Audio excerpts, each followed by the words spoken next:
morning, welcome to Aaron Mills Town Center. 3, 2, 1, take 2. Good morning, welcome to Aaron Mills Town Center, the home of the world's largest permanent point-of-purchase video wall installation. My name is Calvin Fluke, and I'm your video host all day here at EMTV. I want to take this opportunity to extend a very special and warm welcome to the film crew from Necessary Illusions. We've got an excellent lineup of television programming for you today, so let's get on with it. So how long have they been working on this documentary? Gosh, they've been working on it, I don't know how long, but I know every country I show up, they're always there. They're there, huh? Yeah, they were in England, they were in Japan, all over the place. Jeez. They must have 500 hours worth of tape by now.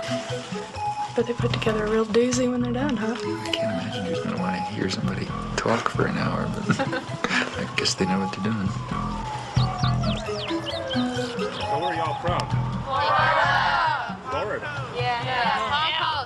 Y'all talk like a chorus. We're making a film about Noam Chomsky. Does anybody know who Noam Chomsky is? No.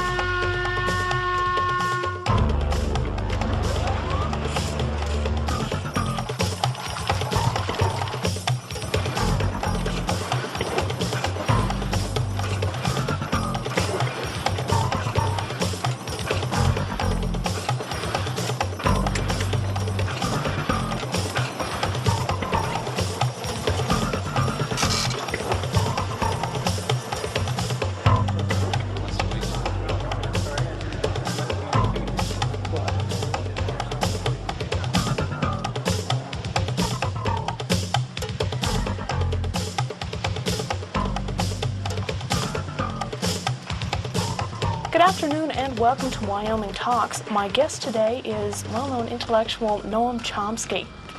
Thank you for being on our program today. Very glad to be here. Well, I know probably the main purpose for your trip to Wyoming is to discuss thought control in a democratic society. Now, I'd say I'm just Jane, USA, and I say, well, gee, this is a democratic society, and what do you mean thought control? I make up my own mind. I create my own destiny. What would you say to her? Mm-hmm. Well, I would suggest that Jane take a close look at the way the media operate, the way the public relations industry operates, the extensive thinking that's been going on for a long, long period about the necessity for finding ways to marginalize and control the public in democratic society.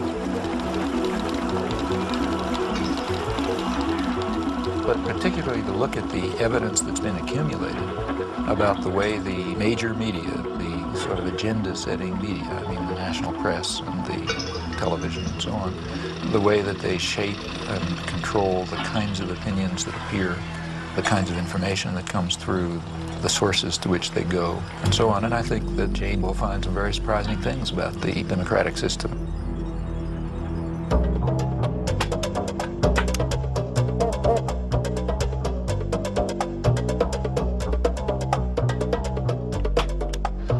I'd like to welcome all of you to this lecture today. Several years ago, Professor Chomsky was described in the New York Times Book Review as follows: judged in terms of the power, range, novelty, and influence of his thought, Noam Chomsky is arguably the most important intellectual alive. Professor Noam Chomsky.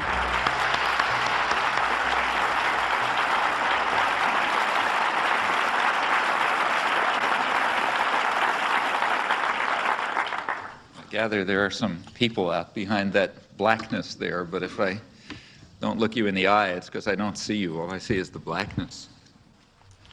Perhaps I ought to begin by reporting something that's never read. The line about the arguably the most important intellectual in the world and so on comes from a publisher's blurb, and you also always got to watch those things, because if you go back to the original, you'll find that that sentence is actually there. This is in the New York Times. But the next sentence is, since that's the case, how can he write such terrible things about American foreign policy? And they never quote that point. But in fact, if it wasn't for that second sentence, I would begin to think that I'm doing something wrong. And I'm not joking about that. It's true that the emperor doesn't have any clothes, but the emperor doesn't like to be told it. And the emperor's lapdogs, like the New York Times, are not going to enjoy the experience if you do. Good evening, I'm Bill Moyers. What's more dangerous, the big stick or the big lie? Governments have used both against their own people. Tonight I'll be talking with a man who has been thinking about how we can see the developing lie. He says that propaganda is to democracy what violence is to a dictatorship, but he hasn't lost faith in the power of common people to speak up for the truth. You have said that we live entangled in webs of endless deceit, that we live in a highly indoctrinated society where elementary truths are easily buried. Elementary truths such as?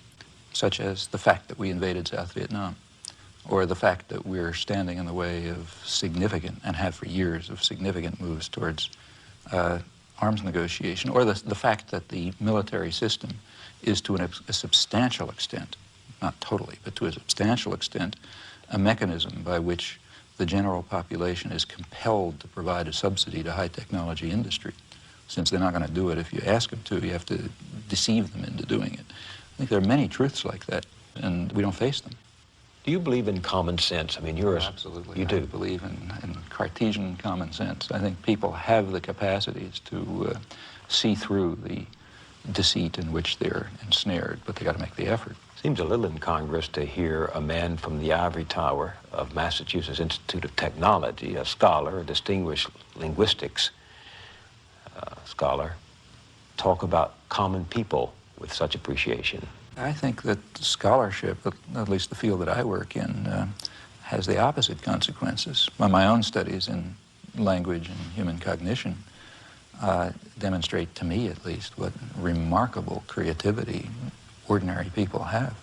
The very fact that people talk to one another is a reflection, just in the normal way, I don't mean anything particularly fancy, reflects deep-seated features of human creativity, which in fact separate human beings from any other biological system we know. Tonight, scientists talk to the animals, but are they talking back? The Journal with Barbara Frum and Mary Lou Finley. Communicating with animals is a serious scientific pursuit. This is Noam Chomsky. Nim, jokingly named after the great linguist Noam Chomsky, was the great hope of animal communication in the 1970s. For 4 years, Petito and others coached him in sign language, but in the end, they decided it was a lost cause. Nim could ask for things, but not much more. I would have loved to have a conversation with Nim and understand how he looked at the universe. He failed to communicate that information to me. Now we gave him every opportunity. Noam Chomsky, theorist of language and political activist, has had an extraordinary career. I can think of none like it in recent American history, and few anywhere at any time. He has literally transformed the subject of linguistics. At the same time, he's become one of the most consistent critics of power politics in all its protean guises. Scholar and propagandist, his two careers apparently reinforce each other. In 1957, he published his Syntactic Structures, which began what has frequently been called the Chomskyan Revolution in Linguistics. Like a latter-day Copernicus, Chomsky proposed a radically new way of looking at the theory of grammar. Chomsky worked out the formal rules of a universal grammar which generated the specific rules of actual or natural languages. The general approach I'm taking seems to me rather simple-minded and unsophisticated, but nevertheless correct. Maybe I will use the blackboard. Later he came to argue that such systems are innate features of human beings. They belong to the characteristics of the species and have been, in effect, programmed into the genetic equipment of the mind like the machine language in a computer. One needn't be interested in this question. Of course, I am interested in it. And the interesting question from this point of view would be, what is the nature of the initial state? That is, what is human nature in this respect? That in turn explains the astonishing You try that next one. Facility. Facility.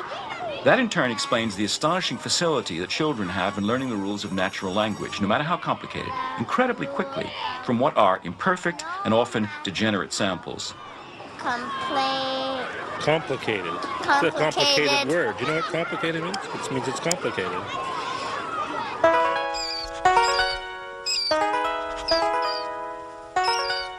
If in fact our minds were a blank slate and experience wrote on them, we would be very impoverished creatures indeed. So the obvious hypothesis is that our language is the result of the unfolding of a genetically determined program. Well, plainly there are different languages. In fact, the apparent variation of languages is quite superficial. It's certain, as certain as anything else, is that humans are not genetically programmed to learn one or another language. So you bring up a Japanese baby in Boston, it'll speak Boston English, and you bring up my child in Japan, it'll speak Japanese. And that means that from that it simply follows by logic that the basic structure of the languages must be essentially the same. Our task as scientists is to try to determine exactly what those fundamental principles are that cause the knowledge of language to unfold in the manner in which it does under particular circumstances. And incidentally, I think there is no doubt that the same must be true of other aspects of human intelligence and systems of understanding and interpretation and moral and aesthetic judgment and so on. The implications of these views have washed over the fields of psychology, education, sociology, philosophy, literary criticism, and logic.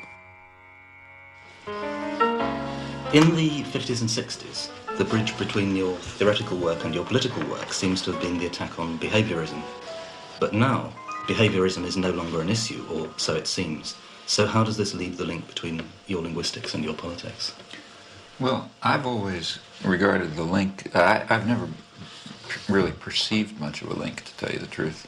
Again, I would be very pleased to be able to discover intellectually convincing connections between my own anarchist convictions on the one hand and what I think I can demonstrate or at least begin to see about the nature of human intelligence on the other.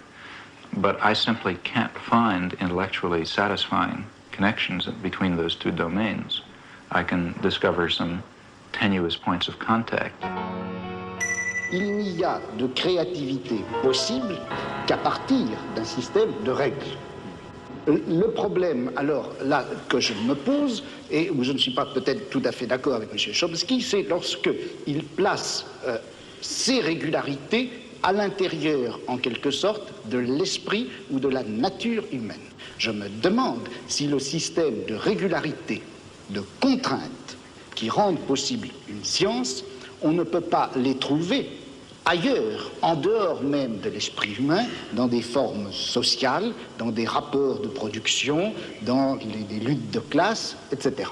If it is correct, as I believe it is, that a fundamental element of human nature is the need for creative work, for creative inquiry,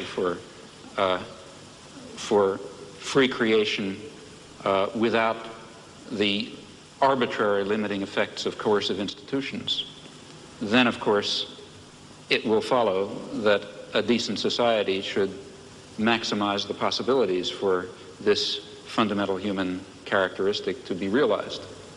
Now, a federated, decentralized system of free associations incorporating economic as well as social institutions would be what I refer to as anarcho-syndicalism, and it seems to me that it is the appropriate form of social organization for an advanced technological society in which human beings do not have to be forced into the position of tools, of cogs in a machine.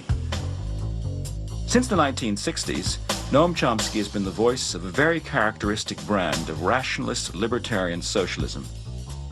He's attacked the abuses of power wherever he saw them. He's made himself deeply unpopular by his criticism of American policy, the subservience of the intelligentsia, the degradation of Zionism, the distortions of media and self-delusions in prevailing ideologies.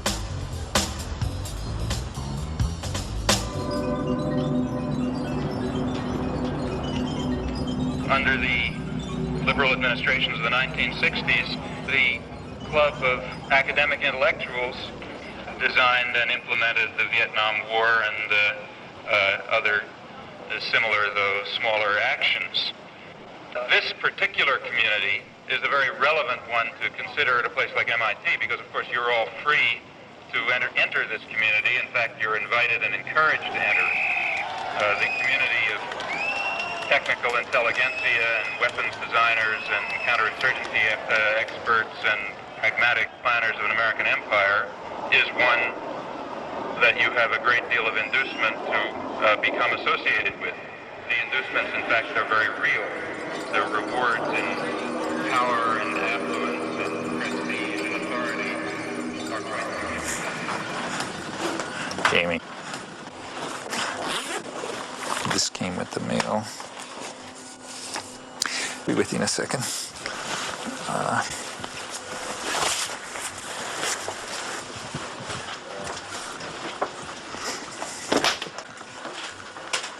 Oh God, they still got their cameras. Okay? Huh? I want to start. In your essay, Language and Freedom, you write, social action must be animated by a vision of a future society. I was wondering what vision of a future society animates you? Oh, well, I have my own ideas as to what a future society should look like. I've written about them. I mean, I think that we should, at the most general level, we should be seeking out forms of authority and domination and challenging their legitimacy. Now, sometimes they are legitimate. That is, let's say, they're needed for survival. So, for example, I wouldn't suggest that during the Second World War, the forms of authority, we had a totalitarian society, basically, and I thought there was some justification for that under the wartime conditions. And there are other forms of, relations between parents and children, for example, involve forms of coercion, which are sometimes justifiable. But any form of coercion and control requires justification, and most of them are completely unjustifiable. Now, at various stages of human civilization, it's been possible to challenge some of them, but not others. Others are too deep-seated, or you don't see them, or whatever. And so at any particular point, you try to detect those forms of authority and domination which are subject to change and which do not have any legitimacy, in fact, which often strike at fundamental human rights and your understanding of fundamental human nature and rights. Well, what are the major things, say, today? There are some that are being addressed in a way. The feminist movement is addressing some. The civil rights movement is addressing others. The one major one that's not being seriously addressed is the one that's really at the core of the system of domination, and that's private control over resources. And that means an attack on the fundamental structure of state capitalism. Now, I think that's in order. That's not something far off in the future. Your life work. The alphabet has only 26 letters. With these 26 magic symbols, however, millions of words are written every day. Nowhere else are people so addicted to information and entertainment via the printed word. Every day the world comes thumping on the American doorstep, and nothing that happens anywhere remains long a secret from the American newspaper reader. It comes to us pretty casually, the daily paper. But behind its arrival on your doorstep is one of journalism's major stories, how it got there. There is a standard view about democratic societies and the role of the media within them. It's expressed, for example, by Supreme Court Justice Powell when he spoke of the crucial role of the media in affecting the societal purpose of the First Amendment, namely enabling the public to assert meaningful control over the political process. That kind of formulation expresses the understanding that democracy requires free access to information and ideas and opinion, and the same conceptions hold not only with regard to the media, but with regard to educational institutions, publishing, the intellectual community generally. It is basic to the health of a democracy that no phase of government activity escape the scrutiny of the press. Here, reporters are assigned to stories fateful not only to our nation, but to all nations. Congress, says the First Amendment, shall pass no law abridging the freedom of the press. And the chief executive himself throws open the doors of the White House to journalists representing papers of all shades of political opinion.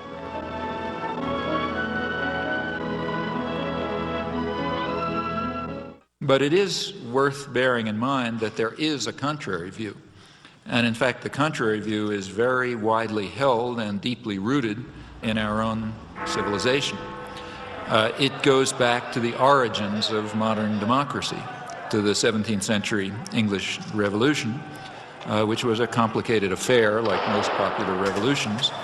There was a struggle between Parliament, representing largely elements of the gentry and the merchants, and the royalists, representing other elite groups, and they fought it out. But like many popular revolutions, there was also a lot of popular ferment going on that was opposed to all of them. There were popular movements that were questioning everything: the relation between master and servant, the right of authority altogether, all kinds of things were being questioned. There was a lot of radical publishing. The printing presses had just come into existence. And this disturbed all the elites on both sides of the Civil War. So as one historian pointed out at the time, in 1660, he criticized the radical Democrats, the ones who were calling for what we would call democracy, because they are making the people so curious and so arrogant that they will never find humility enough to submit to a civil rule. Now, underlying these doctrines, which were very widely held, is a certain conception of democracy. It's a game for elites. It's not for the ignorant masses who have to be marginalized, diverted, and controlled, of course, for their own good. The same principles were upheld in the American colonies. The dictum of the founding fathers of American democracy that, I'm quoting, the people who own the country ought to govern it, quoting John Jay.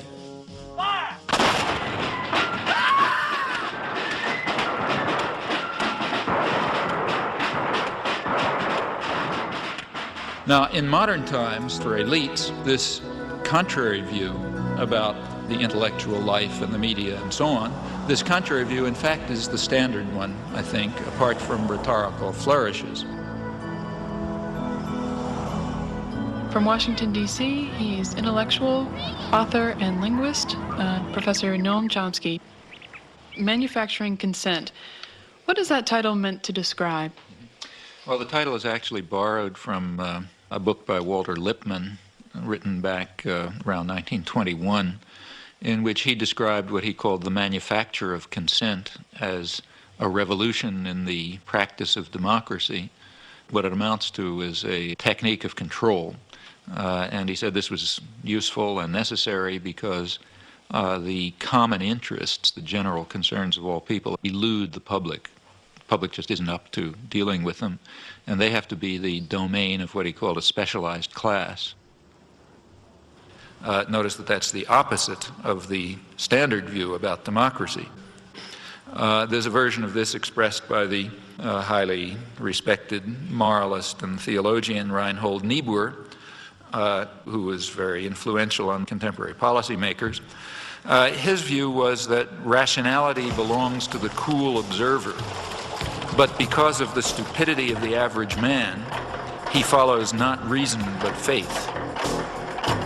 And this naive faith requires necessary illusion and emotionally potent oversimplifications, which are provided by the myth maker to keep the ordinary person on course.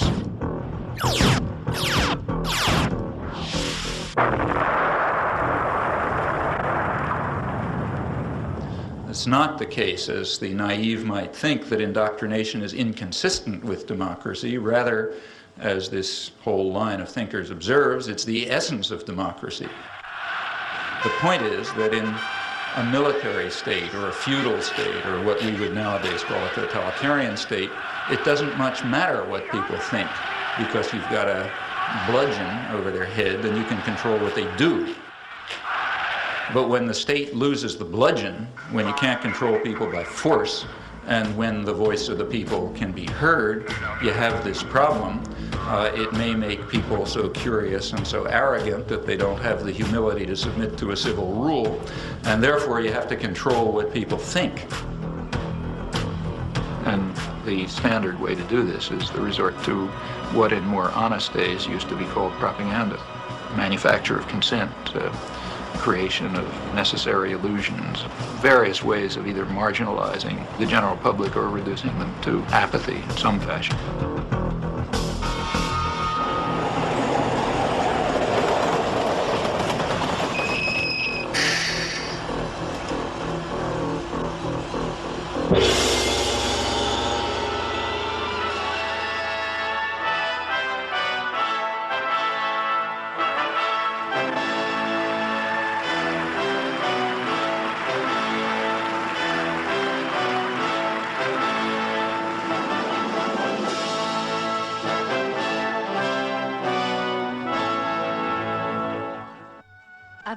Noam Chomsky 教授は1928年 The oldest of two boys, Abram Noam Chomsky, was born in Philadelphia, Pennsylvania in 1928.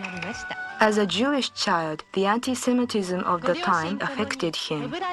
Both parents taught Hebrew, and he became fascinated by literature, reading translations of French and Russian classics. He also took an interest in a grammar book written by his father on Hebrew of the Middle Ages. He recalls a childhood absorbed in reading, curled up in a sofa, often borrowing up to 12 books at once from the library. He is married to Carol, and they have 3 children. I don't like to impose on my wife and children a form of life that they certainly haven't selected for themselves, namely one of public exposure or exposure to the public media. That's their choice, and I don't believe that they have themselves selected this. I don't impose it on them. I would like to protect them from it, frankly. Second, the sort of perhaps principal point is that I'm rather against the idea, the whole notion of developing public personalities who are treated as stars of one kind or another, where aspects of their personal life are supposed to have some significance and so on. Take 1 in the reception room. You said that you were just like us. You went to school, got good grades, and what made you start being critical, and seeing the different? What started the change? Well, there are all kinds of personal factors in anybody's life. First of all, don't forget I grew up in a depression.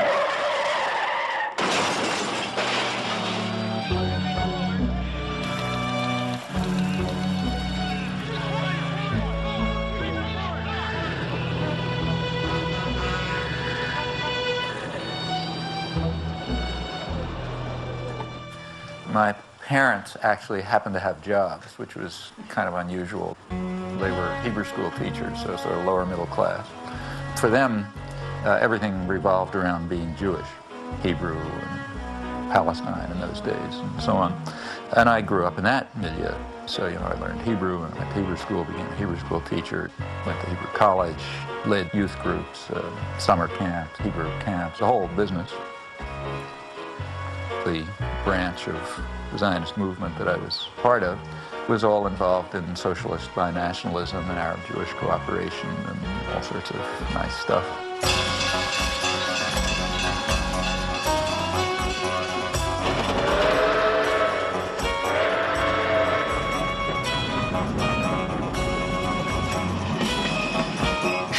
What did they think of your hopping on a train and going up to New York and hanging out at anarchist bookstores on 4th Avenue and talking to they didn't mind your because working class relatives there? I don't want to totally trust my childhood memories, obviously, but the family was split up. Like a lot of Jewish families, it went in all sorts of directions.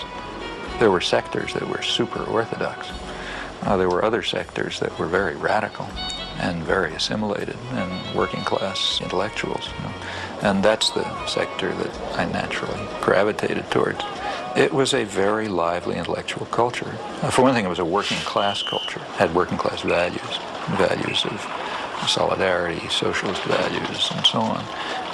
There was a sense somehow things were going to get better. But an institutional structure was around, the method of fighting, of organizing, of doing things, which had some hope. And I also had the advantage of having gone to a experimental progressive school, to a Deweyite school, which was quite good, run by a university there. And, there was no such thing as competition. There was no such thing as being a good student. Literally, the concept of being a good student didn't even arise until I got to high school. I went to the academic high school and suddenly discovered I'm a good student, and I hated high school because I had to do all the things you have to do to get into college. But until then, I was kind of a free, pretty open system. And I don't know, there are lots of other things as well. Maybe I just can't cantankerous. As a historian, I have read with interest and amazement your long review article of Gabriel Jackson's Spanish Civil War, and that's a very respectable piece of history, and I can appreciate how much work goes into that. When I did that work? When did you do that? I did that work in the early 1940s when I was about 12 years old.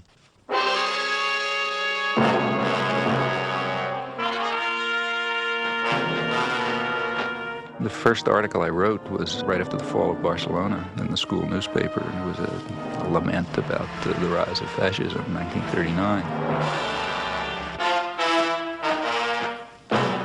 Actually, I guess one of the people who was the biggest influence in my life was an uncle who had never gone past 4th grade. He was, had a background in crime, and then left-wing politics and all sorts of things. But he was a hunchback. And as a result, he could get a newsstand in New York. So they had some program for people with physical disabilities. And some of you are from New York, I guess. The 72nd Street kiosk? Yes. You know that? Right, that's where I got my political education. At 72nd Street, there's a place where you come out of the subway, and everybody goes towards 72nd Street. And there were 2 newsstands on that side, which were doing fine. And there's 2 newsstands on the back. And nobody comes out the back, and that's where his newsstand. But it was a very lively place. He was a very bright guy. It was the 30s. There were a lot of emigres, so on. A lot of people were hanging around there. And in the evenings, especially, it was sort of a literary political salon. Every kind of guys hanging around, arguing and talking. And as a kid, like I was 11, 12 years old, the biggest excitement was to work the newsstand. You write in Manufacturing Consent that it's the primary function of the mass media in the United States to mobilize public support for the special interests that dominate the government and the private sector. What are those interests? Well, if you want to understand the way any society works, ours or any other, the first place to look is who is in a position to make the decisions that determine the way the society functions. Societies differ, but in ours, the major decisions over what happens in the society, decisions over investment and production and distribution and so on, are in the hands of a relatively concentrated network of major corporations and conglomerates and investment firms and so on. They are also the ones who staff the major executive positions in the government, and they're the ones who own the media, and they're the ones who have to be in a position to make the decisions. They have an overwhelmingly dominant role in the way life happens, what's done in the society. Within the economic system, by law and in principle, they dominate. The control over resources and the need to satisfy their interests imposes very sharp constraints on the political system and the ideological system. When you talk about manufacturing of consent, whose consent is being manufactured? We can, to start with, there are 2 different groups. We can get into more detail. But at the first level of approximation, there's 2 targets for propaganda. One is what's sometimes called the political class. There's maybe 20% of the population, which is relatively educated, more or less articulate. They play some kind of role in decision-making. They're supposed to sort of participate in social life, either as managers or cultural managers, like, say, teachers and writers and so on. They're supposed to vote. They're supposed to play some role in the way economic and political and cultural life goes on. Now, their consent is crucial. It's one group that has to be deeply indoctrinated. Then there's maybe 80% of the population whose main function is to follow orders. and not to think, and not to pay attention to anything. And they're the ones who usually pay the costs. All right, Professor Chomsky, Noam, you outlined a model with filters that propaganda is sent through and its way to the public. Can you briefly outline those? It's basically an institutional analysis of the major media, what we call a propaganda model. We're talking primarily about the national media, those media that sort of set a general agenda that others more or less adhere to the extent that they even pay much attention to national or international affairs. Now, the elite media are the sort of the agenda-setting media. That means the New York Times, the Washington Post, the major television channels, and so on. They set the general framework. Local media more or less adapt to their structure. World News. Gets a soundbite that says that there's a beachhead. I think 628 is a good one. Yeah, but I think 6 is a good start. This is the operative soundbite for us. He's out. He really knows how to time it. He's got a minute for all the time, so that's. I love this soundbite. Okay, well, and they do this in all sorts of ways, by selection of topics, by distribution of concerns, by emphasis and framing of issues, by filtering of information, by bounding of debate within certain limits. 2.5 minutes to air. 45 seconds. They determine, they select, they shape, they control, they restrict in order to serve the interests of dominant elite groups in the society. There is an unusual amount of attention focused today on the 5 nations of Central America. This is Democracy's Diary. Here for our instruction are triumphs and disasters, the pattern of life's changing fabric. Here is great journalism, a revelation of the past, a guide to the present, and a clue to the future.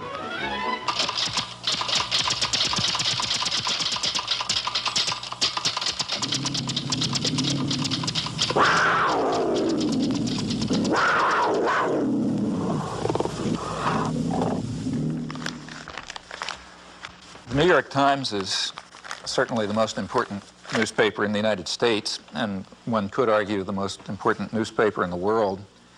The New York Times plays an enormous role in shaping the perception of the current world on the part of the politically active, educated classes. Also, the New York Times has a special role, and I believe its editors probably feel that they bear a heavy burden in the sense that the New York Times creates history.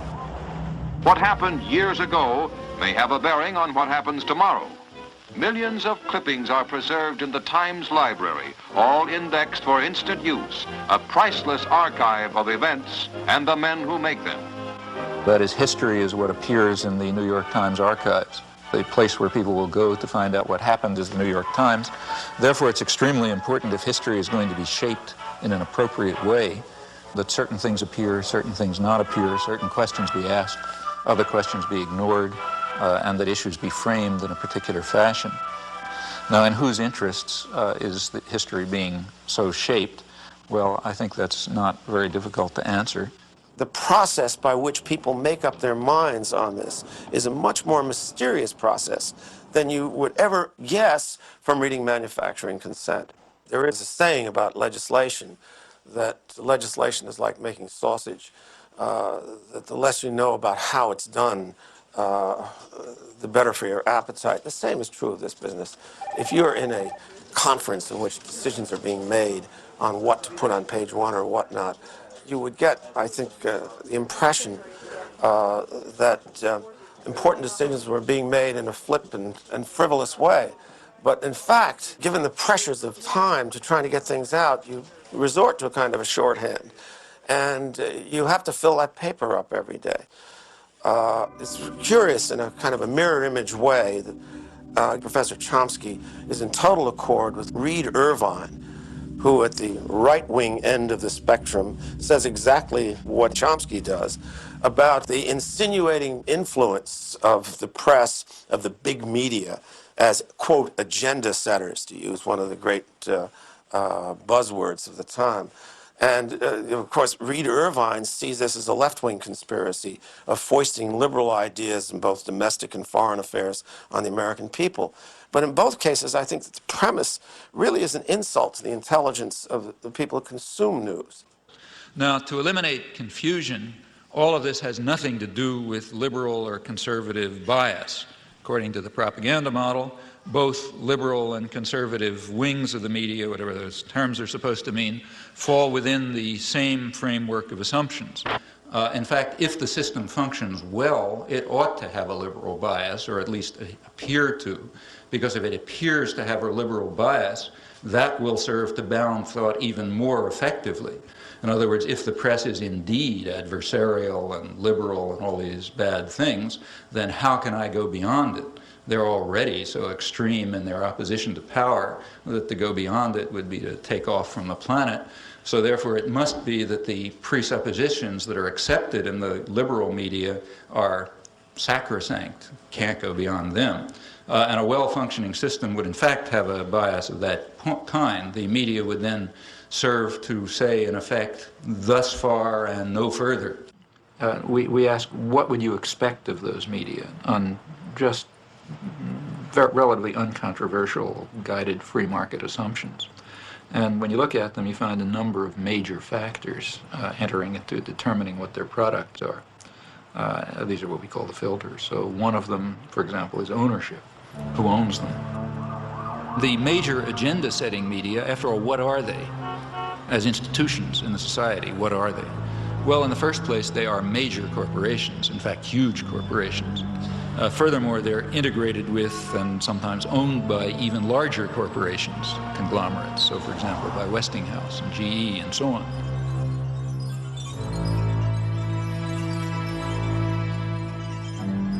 What I wanted to know was how specifically the elites control the media. What I mean is, I guess... It's like asking, how do the elites control General Motors? Well, why isn't that a question? I mean, General Motors is an institution of the elites. They don't have to control it. They own it. You know? Except, I guess, at a certain level, I think, like, I guess I work with student press, so I know, like, reporters and stuff. The elites don't control the student press, but I'll tell you something. You try in the student press to do anything that breaks out of conventions, and you're going to have the whole business community around here down on your neck, and the university's going to get threatened, and, you know, I mean, maybe nobody will pay any attention to you, that's possible. But if you get to the point where they don't stop paying attention to you, the pressures will start coming. Because there are people with power. There are people who own the country, and they're not going to let the country get out of control. What do you think about that? This is the old cabal theory that somewhere there's a room with a baize-covered desk, and there are a bunch of capitalists sitting around, and they're pulling strings. These rooms don't exist. I mean, I hate to tell Noam Chomsky this. You don't share that. I think it is the most absolute rubbish I've ever heard. This is the current fashion in the universities. You know, it's patent nonsense, and I think it's nothing but a fashion. It's a way that intellectuals have of feeling like a clergy. I mean, there has to be something wrong.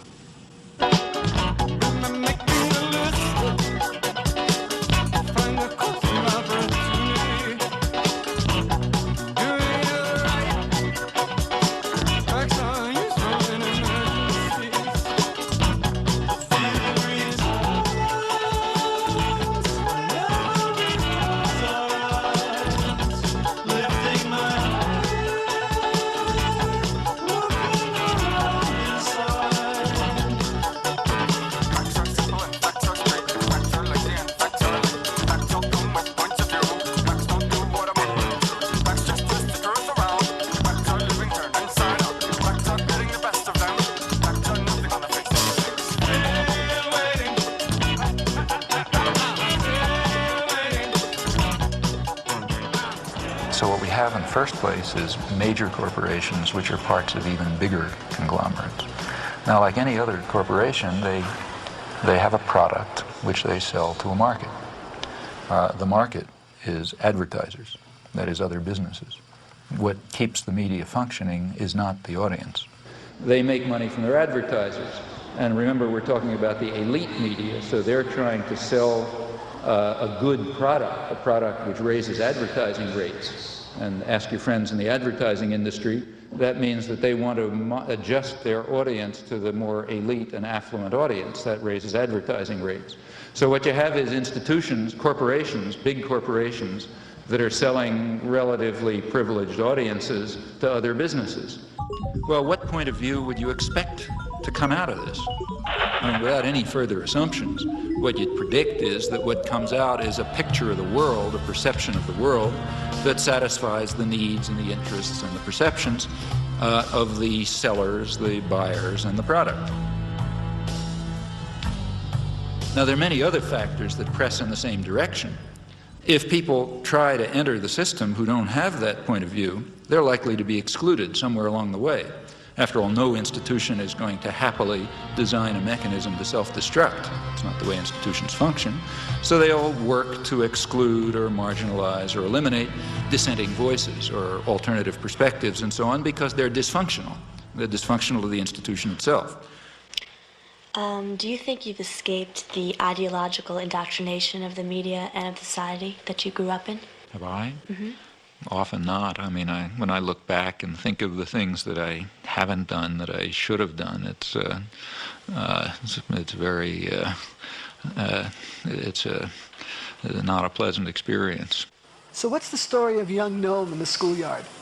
Yeah, I mean, that was a personal thing for me. I don't know why it's an interest to anyone else, but I do remember. Well, you drew certain conclusions. Well, yeah, I mean, it had a big influence on me. I mean, I remember when I was about 6, I guess, first grade, there was the standard fat kid who everybody made fun of, and I remember in the schoolyard, he was on standing on right outside the school classroom, and a bunch of kids outside sort of taunting him, and so on. And one of the kids actually brought over his older brother, so like from 3rd grade instead of 1st grade, big kid, and he was going to, beat him up or something. And I remember going up to stand next to him, feeling somebody ought to help him, and I did for a while, and then I got scared, and I went away, and I was very much ashamed of it afterwards, and sort of felt, not going to do that again. That's a feeling that's stuck with me. You should stick with the underdog. And the shame remained. You should have stayed there. You were already established. You were a professor at MIT. You'd made a reputation. You had a terrific career ahead of you. You decided to become a political activist. Now, here is a classic case of somebody whom the institution does not seem to have filtered out. I mean, you were a good boy up until then, were you? Or you'd always been a slight, some of them you were a rebel? Yeah, pretty much. I had been pretty much outside. You felt isolated. You felt out of sympathy with the prevailing currents of American life, but a lot of people do that. Suddenly, in 1964, you decide, I have to do something about this. What made you do that? Well, that was a very conscious decision and a very uncomfortable decision because I knew what the consequences would be. I was in a very favorable position. I had the kind of work I liked. We had a lively, exciting department. The field was going well. Personal life was fine. I was living in a nice place, children growing up. Everything looked perfect, and I knew I was giving it up. And at that time, remember, it was not just giving talks. I began involved right away in resistance. And I expected to spend years in jail and came very close to it. In fact, my wife went back to graduate school in part because we assumed she's going to have to support the children. These were the expectations.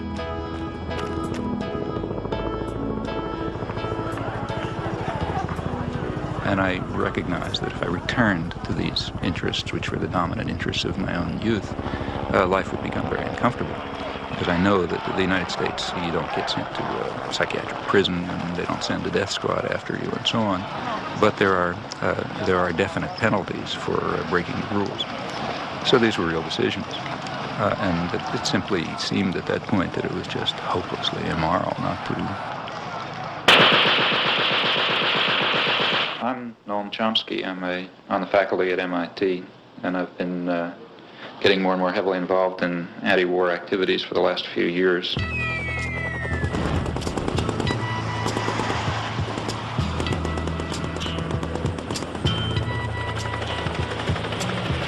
Something happening here.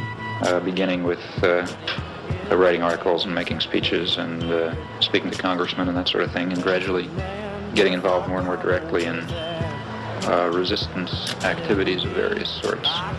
I've come to the feeling myself that the most effective form of political action that is open to a responsible and concerned citizen at the moment is action that really involves direct resistance, refusal to take part in what I think are war crimes, to raise the domestic cost of American aggression overseas through non-participation and support for those who are refusing to take part, in particular draft resistance throughout the country. Getting so much resistance from behind. Time we stop. Hey, what's that sound? Everybody look what's going. I think that we can see quite clearly some very, very serious defects and flaws in our society, our level of culture, our institutions, which are going to have to be corrected by operating outside of the framework that is commonly accepted. I think we're going to have to find new ways of political action. In the street, singing songs and carrying signs, mostly said hooray for our side. It's time we stop. Hey, what's that sound? Everybody look what's going on.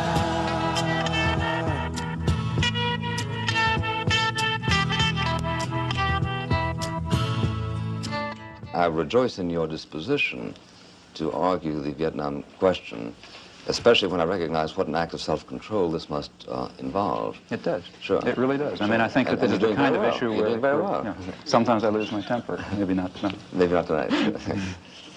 Because if you would, I'd smash you in the goddamn face. You say in your book, reason for not losing my temper. You say the war is simply an obscenity, a depraved act by weak and miserable men. Including all of us.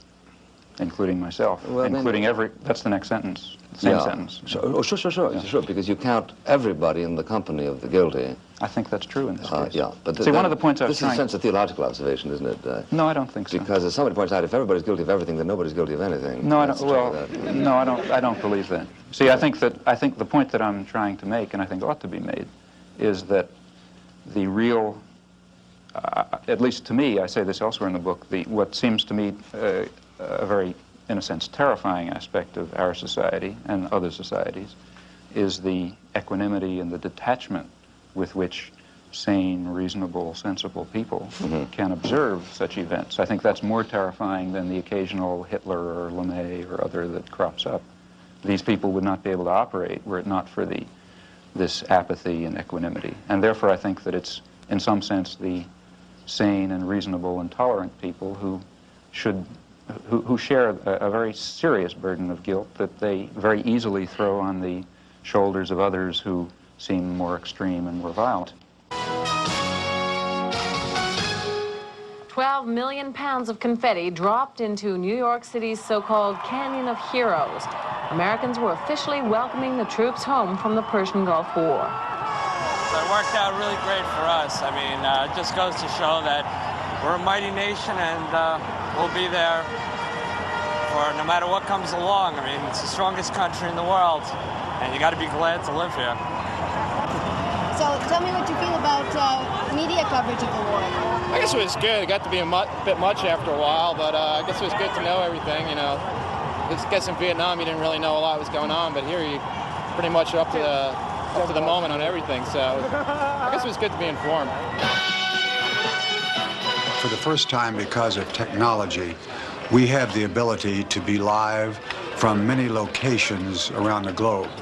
And because of the format, an all-news network, we can spend whatever time is necessary to bring the viewer the complete context of that day's portion of the story. And by context, I mean the institutional memory that is critical to understand why and how. And that's those who are analysts and do commentary, and those who can explain. Slug that last piece, IPN, Israel post-war. David Brinkley once said that you step in front of the camera and you get out of news business and into show business. But nonetheless, that should not in any way subtract or obscure the need for the basic standards of good journalism. Pat, hang tight. Let me give you a lead for Salinger right now, okay? President Bush and Prime Minister Major have closed or have almost rejected the Soviet peace efforts. Okay, in Saudi Arabia, the door is being left open. Rick Salinger is standing by live in Riyadh with the latest. All but closed. Yeah, all but closed. Right. Accuracy, speed, a fair approach, honesty and integrity within the reporter to try and bring the truth, whatever the truth may be. Going to war is a serious business. In a totalitarian society, the dictator just says we're going to war and everybody marches. And with this weapon of human brotherhood in our hands, we are seeing the war for men's minds not as a battle of truth against lies, but as a lasting alliance pledged in faith with all those millions driving forward to create the true new order, the world order of the people first, the people before all. In a democratic society, the theory is that if the political leadership is committed to war, they present reasons, and they got a very heavy burden of proof to meet, because a war is a very catastrophic affair, as this one proved to be. The role of the media at that point is to present the relevant background. For example, the possibilities of peaceful settlement, such as what they may be, have to be presented, and then to offer a forum, in fact encourage a forum of debate over this very dread decision to go to war and in this case kill hundreds of thousands of people and leave two countries wrecked and so on. That never happened. There was never, well, you know, when I say never, I mean 99.9% of the discussion excluded the option of a peaceful settlement. At Washington's Office of War Information falls one of the most vital and constructive tasks of this war. This is a people's war, and to win it, the people ought to know as much about it as they can. This office will do its best to tell the truth and nothing but the truth, both at home and abroad.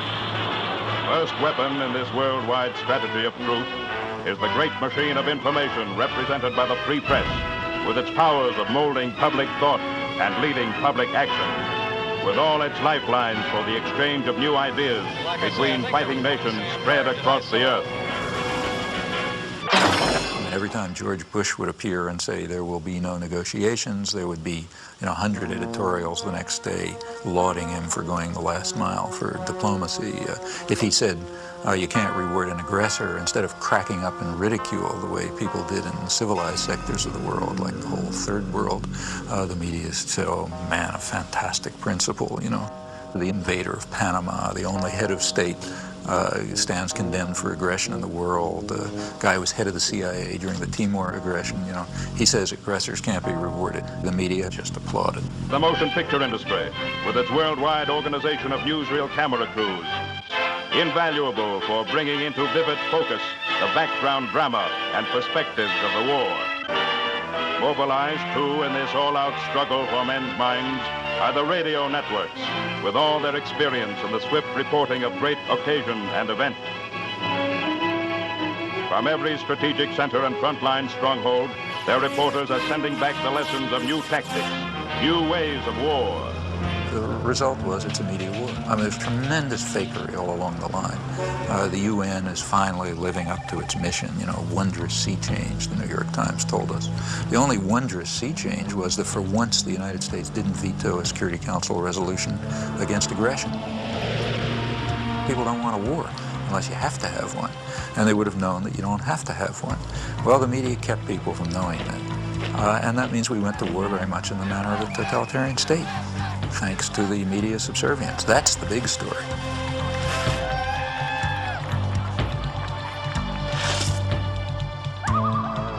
Now, remember, I'm not talking about a small radio station in Laramie. I'm talking about the national agenda-setting media. If you're on a radio news show in Laramie, chances are very strong that you pick up what was in the Times that morning and you decide that's the news. In fact, if you follow the AP wires, you find that in the afternoon, they send across tomorrow's front page of the New York Times. That's so that everybody knows what the news is. And the perceptions and the perspectives and so on are sort of transmitted down, and not to the precise detail, but the general picture is pretty much transmitted elsewhere. The foreign news comes here to the foreign news desk. The editor is Bob Hanley.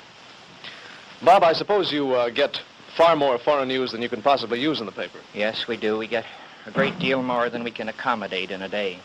And your job is to weed it out, I suppose. This is the selection center, as it were. And when I have selected it, I pass it across the desk to one or the other of these sub-editors. It comes back to me, and on this chart, I design the page. That is page 1 and page 2. Fine, Bob. Thank you very much.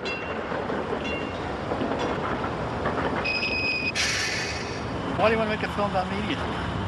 Well, Such a nice, quiet town. it's a beautiful town. Well, we're making a film about the mass media, so we thought, whatever, what a good place You to want to know come. where they got the name? So maybe you could start by introducing yourself. Yes, I'm Bowden Senko. I'm the Main Street manager and the executive director of the Media Business Authority, and we are in Media, Delaware County, in the southeastern part of Pennsylvania. Media is called everybody's hometown. The motto was developed as a way to promote the community. We're a very high promotion conscious community. When you walk through media, you'll be treated very well, and you find that people have taken the idea of being everybody's hometown to heart. The local paper, the Talk of the Town. The Town Talk. Do you read that? Yes, I read the Town Talk, yes. What do you think the difference is between the Wall Street Journal and the Talk of the Town? Oh, well, I mean, the Town Talk is completely local news, and it's fun, it's nice to read, it's interesting. You read about your neighbors and see what's going on in the school district and things like that. We're in business to make bucks, just like the big daily newspapers and just like the big radio stations, and we do quite well. And rightfully so, because we work very hard at it. I just want to show you a copy of the paper here, the way it is this week. It's plastic wrapped on all 4 sides, weatherproof, and hung on everybody's front door. And many times you'll find that this paper runs well over 100 pages a week. This particular edition, you have to remember there are 5 editions. This happens to be the Central Delaware County edition, which is the edition that covers Media, Pennsylvania.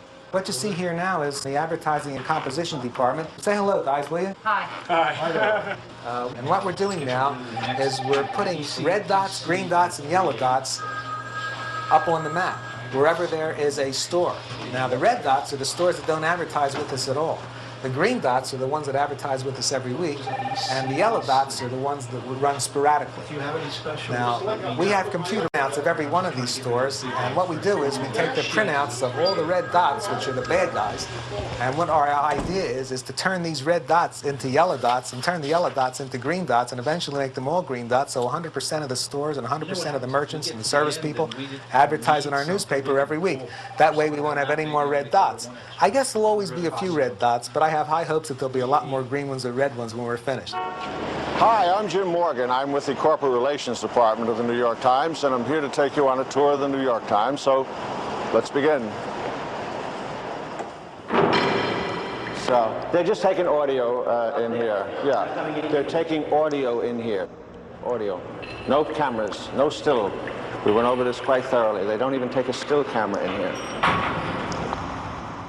We're in the composing room. This is where the pages are composed. This is the typographical area.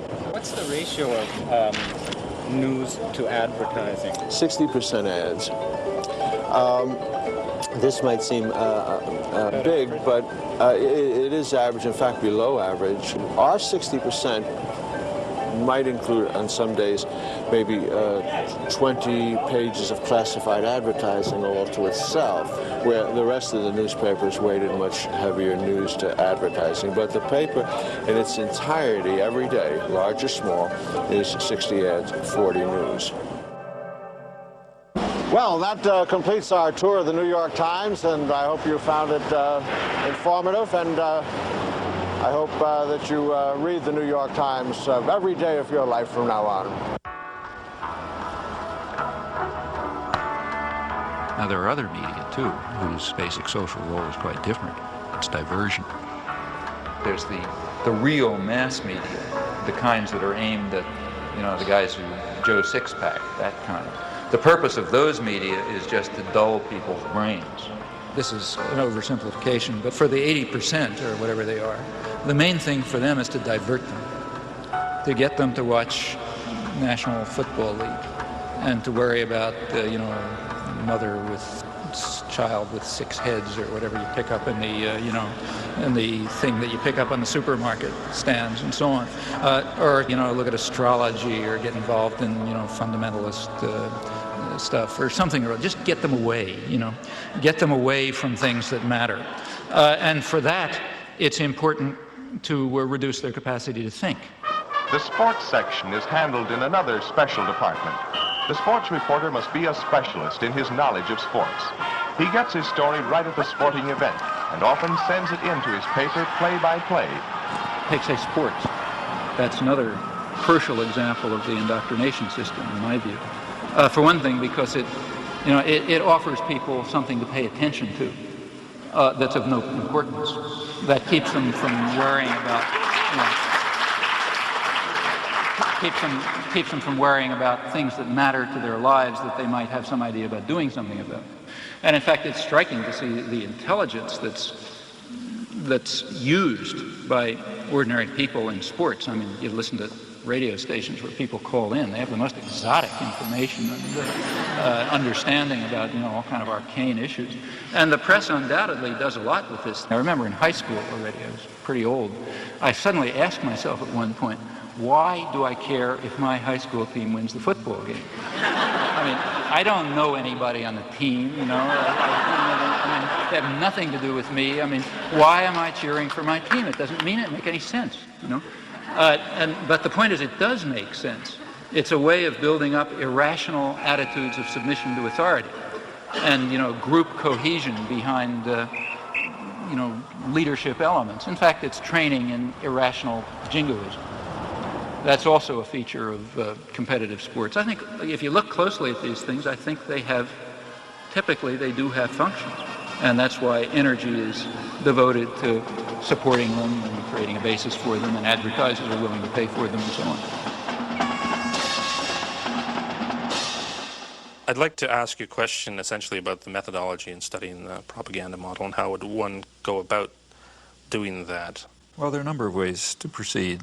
One obvious way is to try to find more or less paired examples.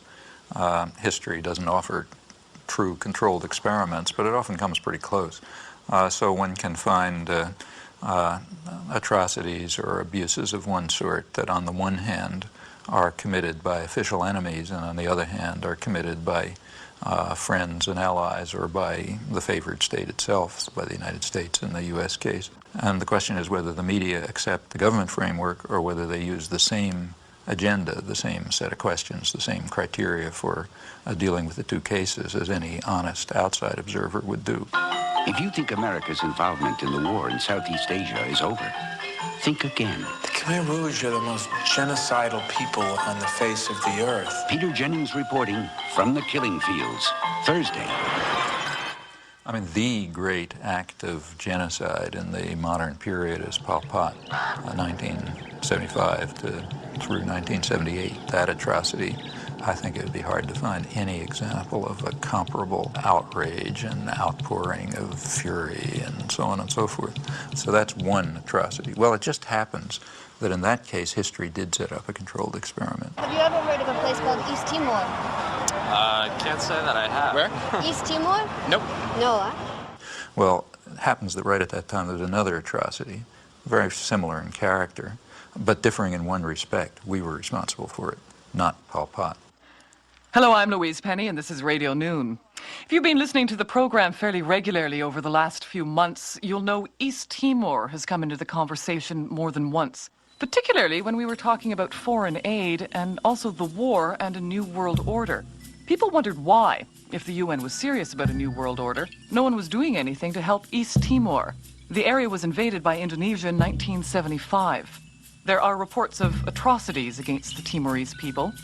And yet Canada and other nations have consistently voted against UN resolutions to end the occupation. Today, we're going to take a closer look at East Timor, what's happened to it, and why the international community is doing nothing to help. One of the people who have been most active is Elaine Bruyere, a photojournalist from British Columbia.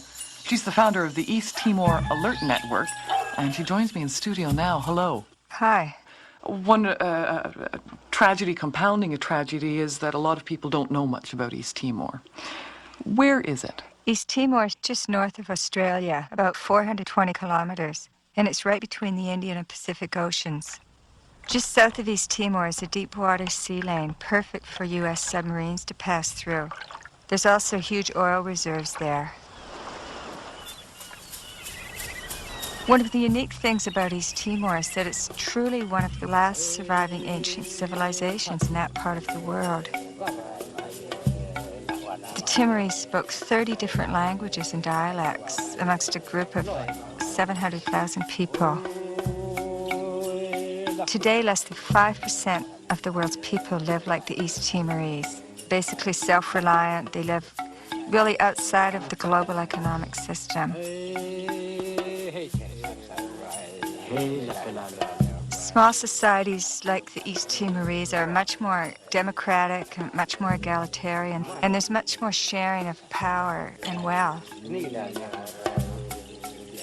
Before the Indonesians invaded, most people lived in small rural villages.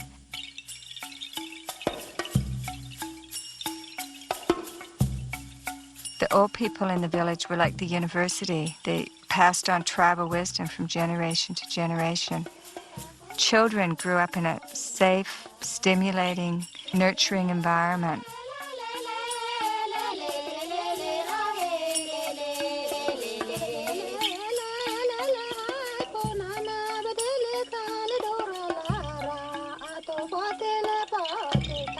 A year after I left East Timor, I was appalled when I heard that Indonesia had invaded.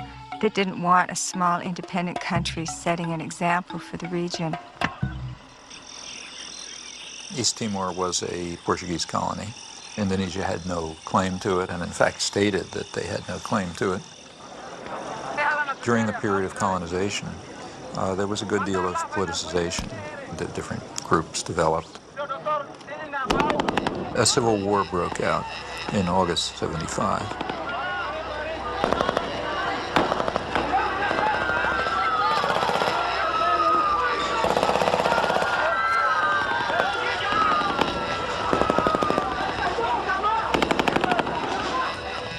It ended up in a victory for Fredlin, which was one of the groupings, described as populist Catholic in character with some typical leftish rhetoric.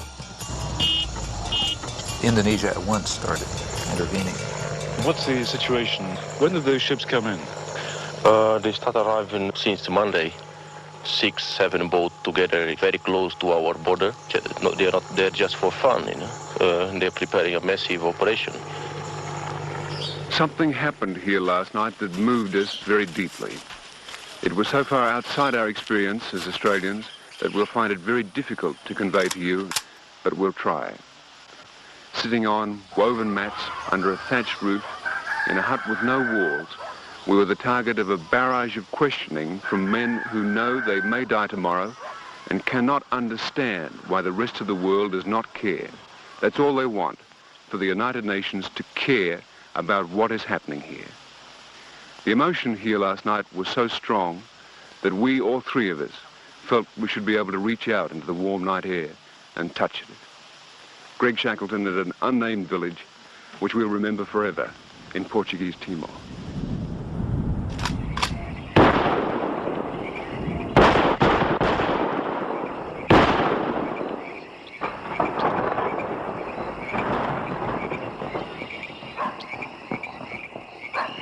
Ford and Kissinger visited Jakarta, I think it was December 5th.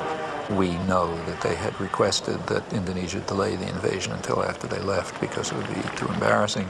And within hours, I think, after they left, the invasion took place on December 7th. What happened on December 7th in 1975 is just one of the great evil deeds of history. Early in the morning, bombs began dropping on Dili. The number of troops that invaded Dili that day almost outnumbered the entire population of the town. And for 2 or 3 weeks, they just killed people. E quando eu ouvi dizer fogo, eu deitei-me logo, pus-me logo no chão. Pus-me no chão e só senti os corpos a caírem por cima de mim, pareciam folhas, né? caírem por cima de mim. E acompanhado de gritos, outros a chamarem pela mãe, a esposa, né? Aquilo era mesmo terrível. This council must consider Indonesian aggression against East Timor as the main issue of the discussion.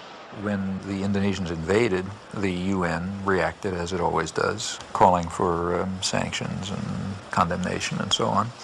Various watered-down resolutions were passed, but the U.S. was very clearly not going to allow anything to work.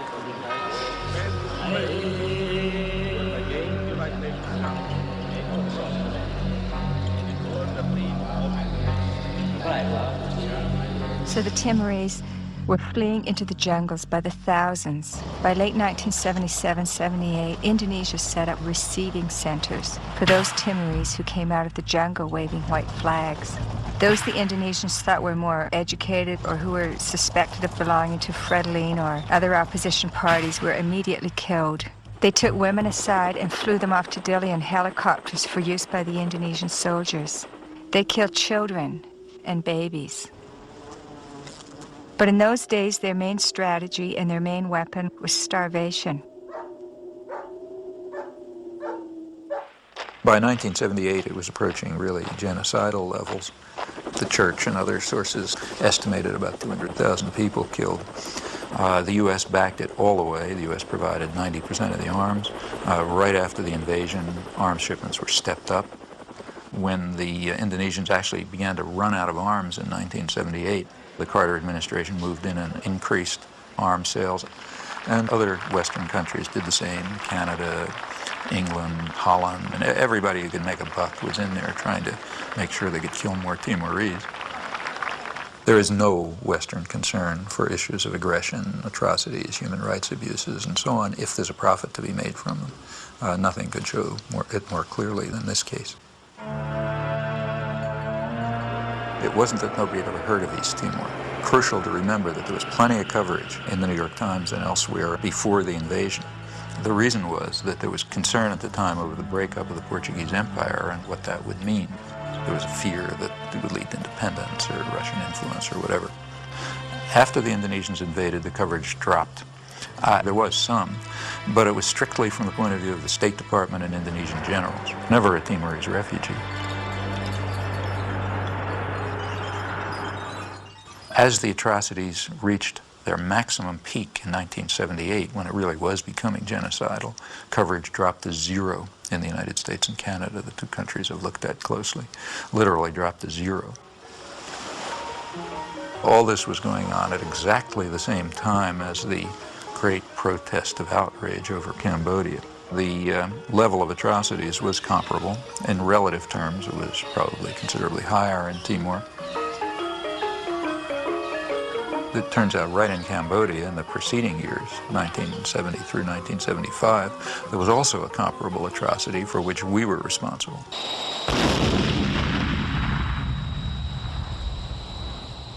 The major U.S. attack against Cambodia started with the bombings of the early 1970s. They reached a peak in 1973, and they continued up till 1975. They were directed against inner Cambodia. Very little is known about them because the media wanted it to be secret. They knew it was going on, they just didn't want to know what was happening. The CIA estimates about 600,000 killed during that 5-year period, which is mostly either U.S. bombing or a U.S.-sponsored war. So that's pretty significant killing. But also the conditions in which it left Cambodia were such that high U.S. officials predicted that about 1 million people would die in the aftermath just from hunger and disease because of the wreckage of the country. Pretty good evidence from U.S. government sources and scholarly sources that the intense bombardment was a significant force, maybe a critical force in building up peasant support for the Khmer Rouge, who before that were a pretty marginal element. Well, that's just the wrong story. After 1975, atrocities continued, and that became the right story, because now they're being carried out by the bad guys. Well, it was bad enough. In fact, current estimates are that, well, they vary. I mean, the CIA claimed 50 to 100,000 people killed, and maybe another 1 million or so who died one way or another. Michael Vickery is the one person who's given a really close, detailed analysis. His figure is maybe 750,000 deaths above the normal. Others, like Ben Kiernan, suggest higher figures, but so far without a detailed analysis. Anyway, it was terrible, no doubt about it. Although the atrocities, the real atrocities, were bad enough, they weren't quite good enough for the purposes needed. Within a few weeks after the Khmer Rouge takeover, the New York Times was already accusing them of genocide. At that point, maybe a couple hundred or maybe a few thousand people had been killed. And from then on, it was a drumbeat, a chorus of genocide.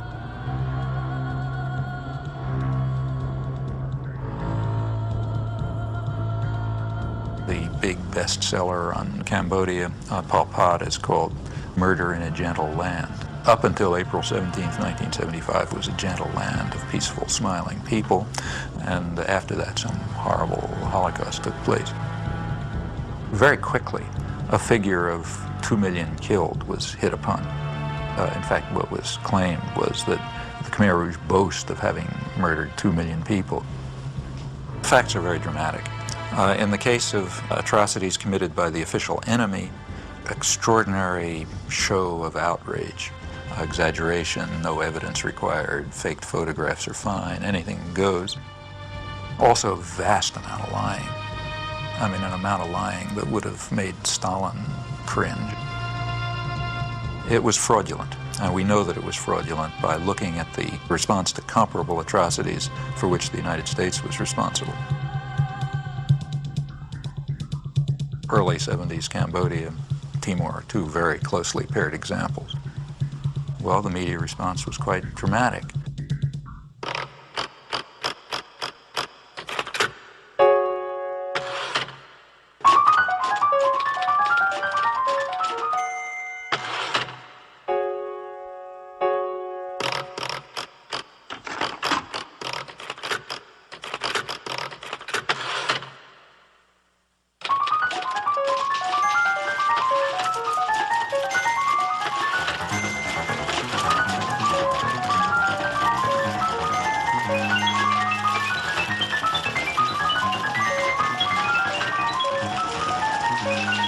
Back in 1980, I taught a course at Tufts University. Well, Chomsky came around to this class. He made a very powerful case that the press underplayed the fact that the Indonesian government annexed this former Portuguese colony in 1975. And that if you compare it, for example, with Cambodia, where there was acreage of things, that this was a communist atrocity, whereas the other was not a communist atrocity. Well, I got quite interested in this, and I went to talk to the then deputy foreign editor of the Times. And I said, you know, we've had very poor coverage on this. And he said, you're absolutely right. There are a dozen atrocities around the world that we don't cover. This is one for various reasons. So I took it up. I was working as a reporter and writer for a small alternative radio program in upstate New York, and we received audio tapes of interviews with Timorese leaders. And we were quite surprised that, given the level of American involvement, that there was not more coverage, indeed practically any coverage, of the large-scale Indonesian killing in the mainstream American media. We formed a small group of people to try to monitor this situation and see what we could do over time to alert public opinion to what was actually happening in East Timor. There were literally about half a dozen people who simply dedicated themselves with great commitment to getting the story to break through. And they reached a couple of people in Congress. They got to me, for example. I was able to testify at the UN and write some things. They kept at it. Whatever is known about the subject essentially comes from their work. There's not much else. I wrote first an editorial called An Unjust War in East Timor. It had a map, and it said exactly what had happened. We then ran a dozen other editorials on it.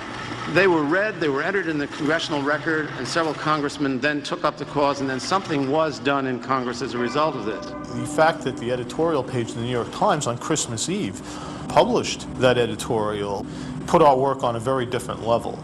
And it gave a great deal of legitimacy to something that we were trying to advance for a long time, and that was the idea and the reality that a major tragedy was unfolding in East Timor. if one takes literally the various theories that Professor Chomsky puts out, one would feel that there is a tacit conspiracy between the establishment press and the government in Washington to focus on certain things and ignore certain things, so that if we broke the rules, that we would instantly get a reaction, a sharp reaction from the overlords in Washington, who would say, hey, what are you doing speaking up on East Timor? We're trying to keep that quiet. We didn't hear a thing.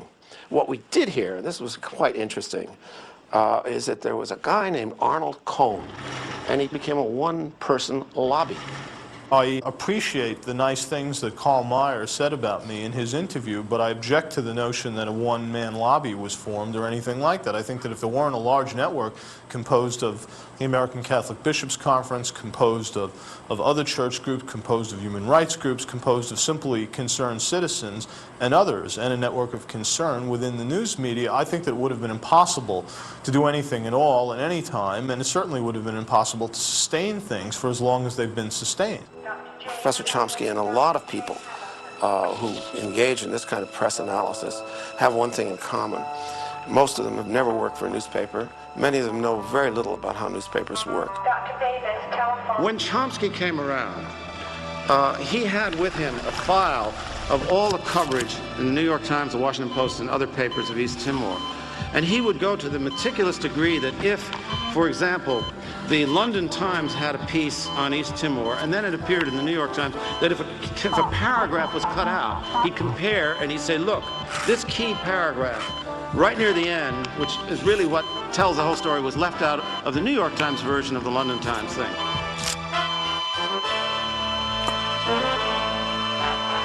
There was a story in the London Times which is pretty accurate. The New York Times revised it radically. Didn't just leave a paragraph out. They revised it and gave it a totally different cast.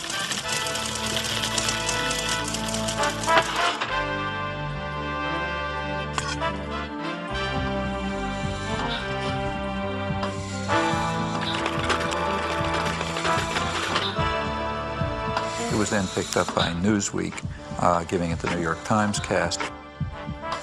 It ended up being a whitewash, whereas the original was an atrocity story.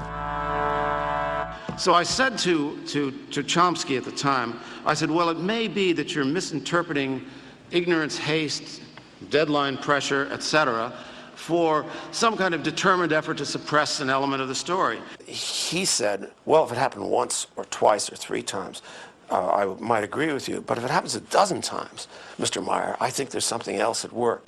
And it's not a matter of happening 1 time, 2 times, 5 times, 100 times. It happened all the time. I said, Professor Chomsky, having been in this business, it happens a dozen times. These are very imperfect institutions. When they did give coverage, it was from the point of view of, it was a whitewash of the United States. Now, you know, that's not an error. That's systematic, consistent behavior, in this case, without even any exception. This is a much more subtle process than you get in the kind of the sledgehammer rhetoric of the people that make a to B equation between what the government does, what people think, and what newspapers say. That sometimes what the Times does can make an enormous difference. At other times, it has no influence whatsoever. So one of the greatest tragedies of our age is still happening in East Timor. The Indonesians have killed up to 1/3 of the population. They're in concentration camps. They conduct large-scale military campaigns against the people who are resisting. Campaigns with names like Operation Eradicate or Operation Clean Sweep. Timorese women are subjected to a forced birth control program. In addition, they're bringing in a constant stream of Indonesian settlers to take over the land. Whenever people are brave enough to take to the streets in demonstrations or show the least sign of resistance, they just massacre them. It's sort of like Indonesia. If we allow them to continue to stay in East Timor, the international community, they will simply digest East Timor and turn it into, trying to turn it into cash crop. I mean, this is way beyond just demonstrating the subservience of the media to power. I mean, they have real complicity in genocide in this case. The reason that the atrocities can go on is because nobody knows about them. If anyone knew about them, there'd be protests and pressure to stop them. So therefore, by suppressing the facts, the media are making a major contribution to some of probably the worst act of genocide since the Holocaust. You say that what the media do is to ignore certain kinds of atrocities that are committed by us and our friends, and to play up enormously atrocities that are committed by them and our enemies. And you posit that there's a test of integrity and moral honesty, which is to have a kind of equality of treatment of corpses. Equality of principles. I mean, that every dead person should be in principle equal to every other dead person. That's not what I say at all. Well, I'm glad that's not what you say, because in fact, that's not what you do. Of course it's not what I do, nor would I say it. In fact, I say the opposite. What I say is that we should be responsible for our own actions primarily. Because your method is not only to ignore the corpses created by them, but also to ignore corpses that are created by neither side, but which are irrelevant to your ideological That's agenda. totally untrue. Well, let me give you an example. Okay. One of your own causes that you take very seriously is the cause of the Palestinians, and a Palestinian corpse weighs very heavily on your conscience, and yet a Kurdish corpse does not. That's not true at all. I've been involved in Kurdish support groups for years. That's absolutely true. That's absolutely false. I mean, just ask the Kurdish, ask the people who are involved in, I mean, you know, they come to me, I sign their petitions and so on and so forth. In fact, if you look at the things we've written, I mean, let's take a look. I mean, I'm not Amnesty International. I can't do everything. I'm a single person. But if you read, say, take a look, say, at the book that Edward Herman and I wrote on this topic.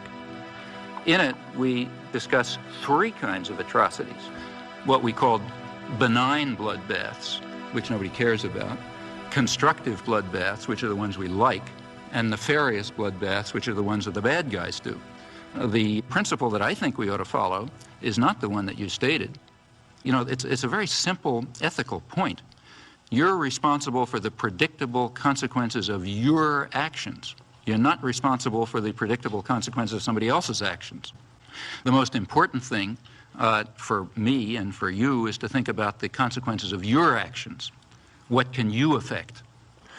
These are the things to keep in mind. These are not just academic exercises. We're not analyzing the media on Mars or in the 18th century or something like that.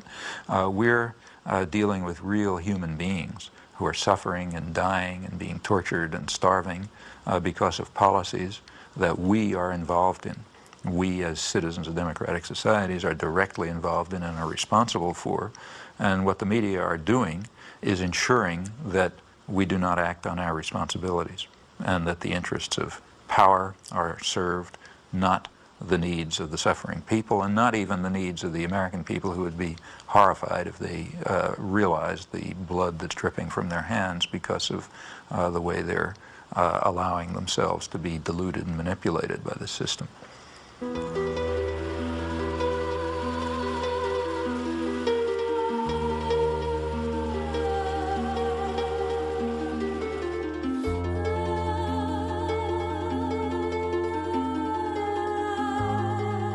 What about the third world? Well, despite everything, and it's pretty ugly and awful, these struggles are not over.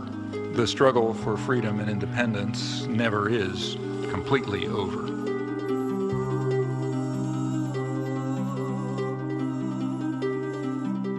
Their courage, in fact, is really remarkable and amazing. I've personally had the privilege, and it is a privilege, of witnessing it a few times in villages in Southeast Asia and Central America and recently in the occupied West Bank, and it is astonishing to see. And it's always amazing, at least to me it's amazing, I can't understand it. It's also very moving and very inspiring. In fact, it's kind of awe-inspiring.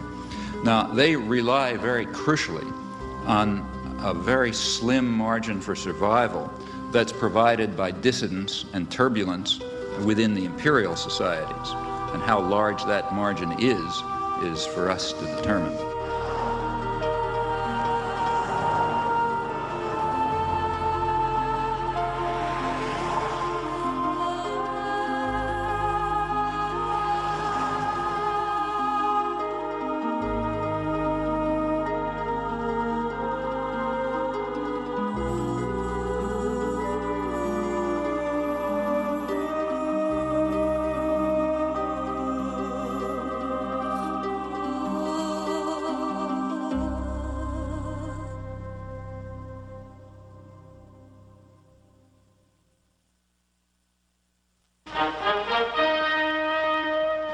today's on-the-spot assignment, we're going to see just what's behind the making of movies. The director and the crew are shooting a documentary film. Let's take a closer look. Bob, this word documentary, what would you say is the difference between a documentary film and a feature movie? Well, there are a good many differences. One would be length. Generally speaking, documentaries are a good deal shorter than feature films. Also, documentaries have something to say in the way of a message. They are informational films. Also, another term that's used interchangeably with documentary is the word actuality films. Bob, is this the thing you hold up in front of the camera before each scene? This is a clapperboard, yes. This identifies on the visual camera the scene number and the take number, and also, as you heard, on the soundtrack.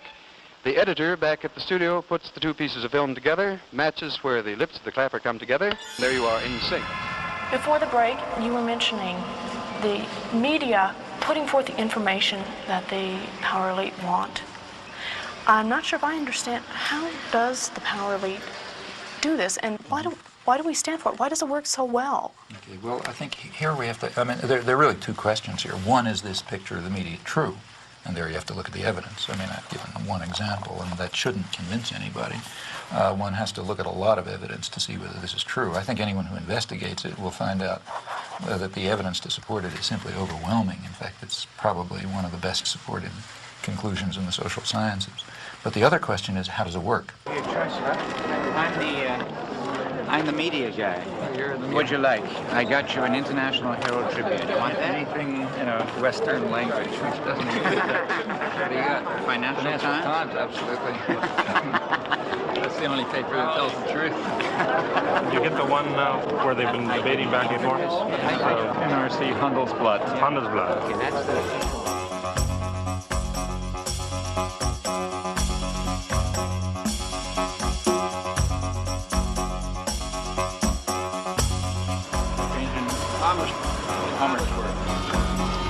Well, this evening's program is scheduled as a debate, which puzzled me all the way through. There are some problems. One problem is that no proposition has been set forth. As I understand debate, people are supposed to advocate something and oppose something. Rather more sensibly, a topic has been proposed for discussion. The topic is manufacture of consent. It's somewhat unusual for a member of the government to debate with a professor in public. It hasn't happened in Holland before. I don't think it's often happens elsewhere.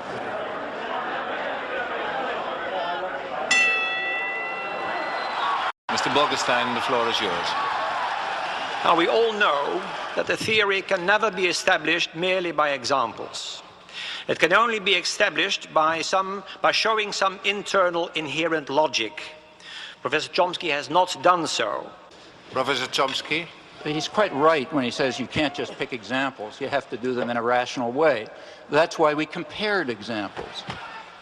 The truth is that things are not as simple as Professor Chomsky maintains. Another of Professor Chomsky's case studies concerns the treatment that Cambodia has received in the Western press. Here he goes badly off the rails. We didn't discuss Cambodia. We compared Cambodia with East Timor, two very closely paired examples. And we gave approximately 300 pages of detail covering this in Political Economy of Human Rights, including a reference to every article we could discover about Cambodia. Many Western intellectuals do not like to face the facts and balk at the conclusions that any untutored person would draw. Many people are very irritated by the fact that we exposed the extraordinary deceit over Cambodia and paired it with the simultaneous suppression of the US-supported ongoing atrocities in Timor. People don't like that. For one thing, we were challenging the right to lie in defense of the state. For another thing, we were exposing the apologetics and support for actual ongoing atrocities. That doesn't make you popular. Where did he learn about the atrocities in East Timor or in Central America, if not in the same free press which he so derides? You can find out where I learned about them by looking at my footnotes. I learned about them from human rights reports, from church reports, from refugee studies, and extensively from the Australian press. there was nothing from the American press because it was silenced. Chairman, this is an attempt at intellectual intimidation. These are the ways of the bully. Professor Chomsky uses the oldest debating trick on record. He erects a man of straw and proceeds to hack away at him. Professor Chomsky calls this the manufacture of consent. I call it the creation of consensus. In Holland we call it draagvlak, which means foundation. Professor Chomsky thinks it is deceitful, but it is not. In a representative democracy, it means winning people for one's point of view. But I do not think that Professor Chomsky believes in representative democracy. I think he believes in direct democracy. With Rosa Luxemburg, he longs for the creative, spontaneous, self-correcting force of mass action. That is the vision of the anarchist. It is also a boy's dream. Those who believe in democracy and freedom have a serious task ahead of them. What they should be doing, in my view, is dedicating their efforts to helping the despised common people to struggle for their rights and to realize the democratic goals that constantly surface throughout history. They should be serving not power and privilege, but rather their victims. Freedom and democracy are by now not merely values to be treasured, they are quite possibly the prerequisite to survival. It's a conspiracy theory, pure and simple. It is not borne out by the facts. Mr. Chairman, I have to go to Amsterdam. If you'll excuse me, I'm leaving.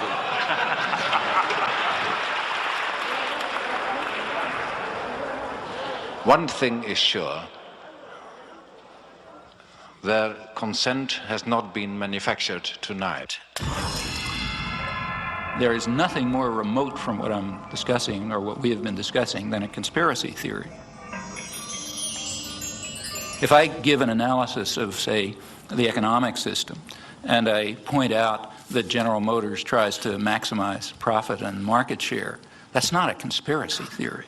That's an institutional analysis. It has nothing to do with conspiracies.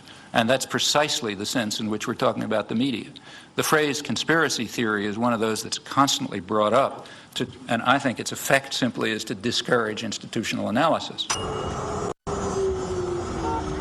Do you think there's a connection somehow about what the government wants us to know and what the media tell us?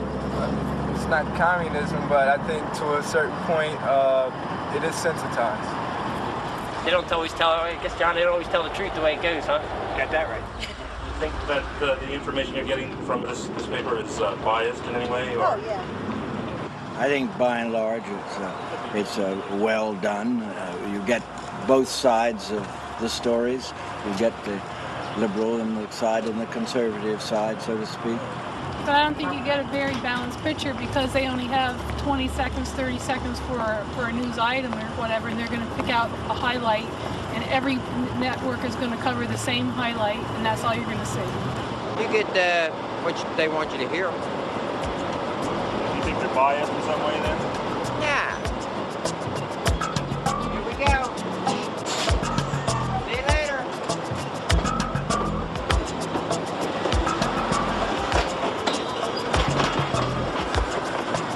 Is it possible for the lights to get a little brighter so we can see somebody out there?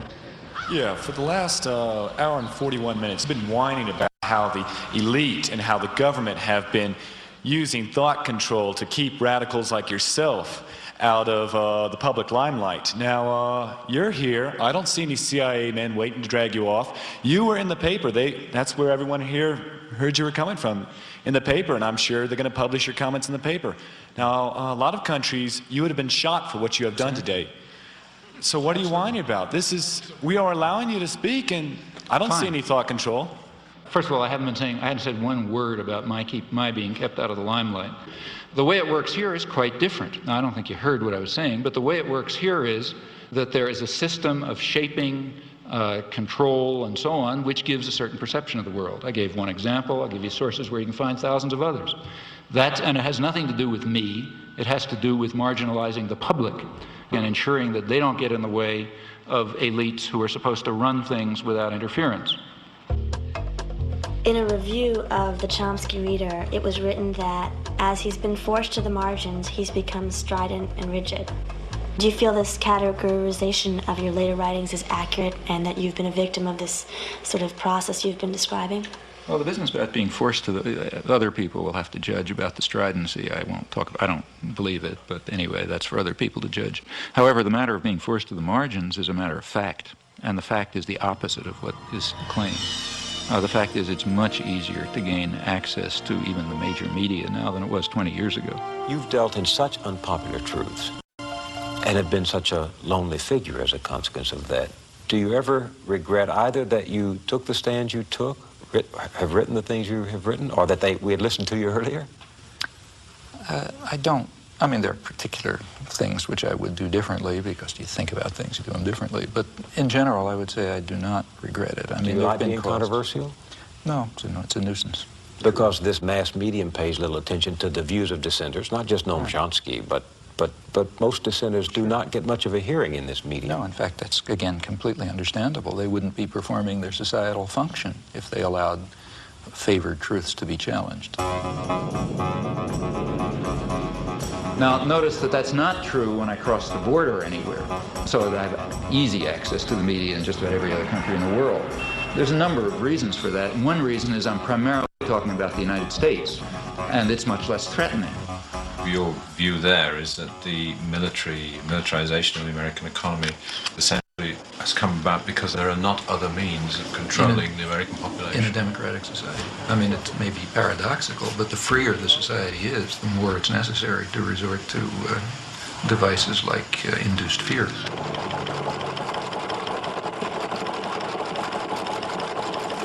Okay, I'll go along with that. Arguably, he is the most important intellectual alive today. And if my program can give him 500,000 people listening or 750,000 people listening, I'll be delighted. Okay, Professor, and you're on time. Wartime planners understood that actual war aims should not be revealed. Part of the reason why the media in Canada and Belgium and so on are more open is that it just doesn't matter that much what people think. It matters very much what the politically articulate sectors of the population, those narrow minorities, think and do in the United States because of its overwhelming dominance on the world scene.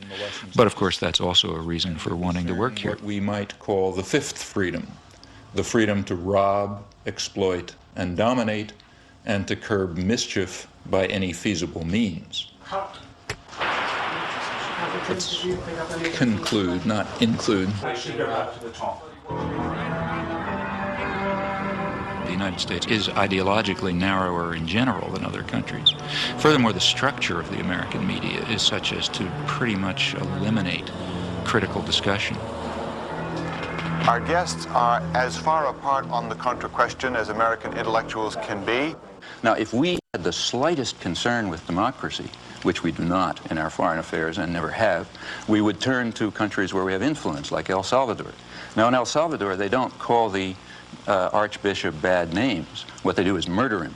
They do not censor the press. They wipe the press out. They sent the army in to blow up the church radio station.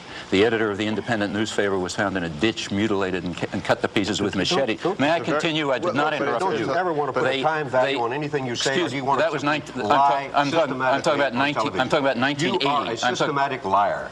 Did these things happen or didn't they? These things did not happen in the context in which you suggested really? all. You are a phony, mister, and it's time that the people read you correctly. It's clear why you want to divert me from the discussion that No, it's not. It's because you just get tired of rubbish. But let's continue with... Except we can't. I'm afraid we're out of time. We thank you both, John Silver and Noam Chomsky. Okay. Last time you were here, you spoke about how when you go overseas, you are given access to the mass media. But here, that doesn't seem to be the case. Has that changed at all? Have you ever been invited to appear on Nightline or Brinkley? Yes, I have a couple times been invited to speak on Nightline. Couldn't do it. I had another talk and something or other. And to tell you the honest truth, I don't really care very much. FAIR, the media monitoring group, published a very interesting study of Nightline. It shows that their conception of a spectrum of opinion is ridiculously narrow, at least by European or world standards.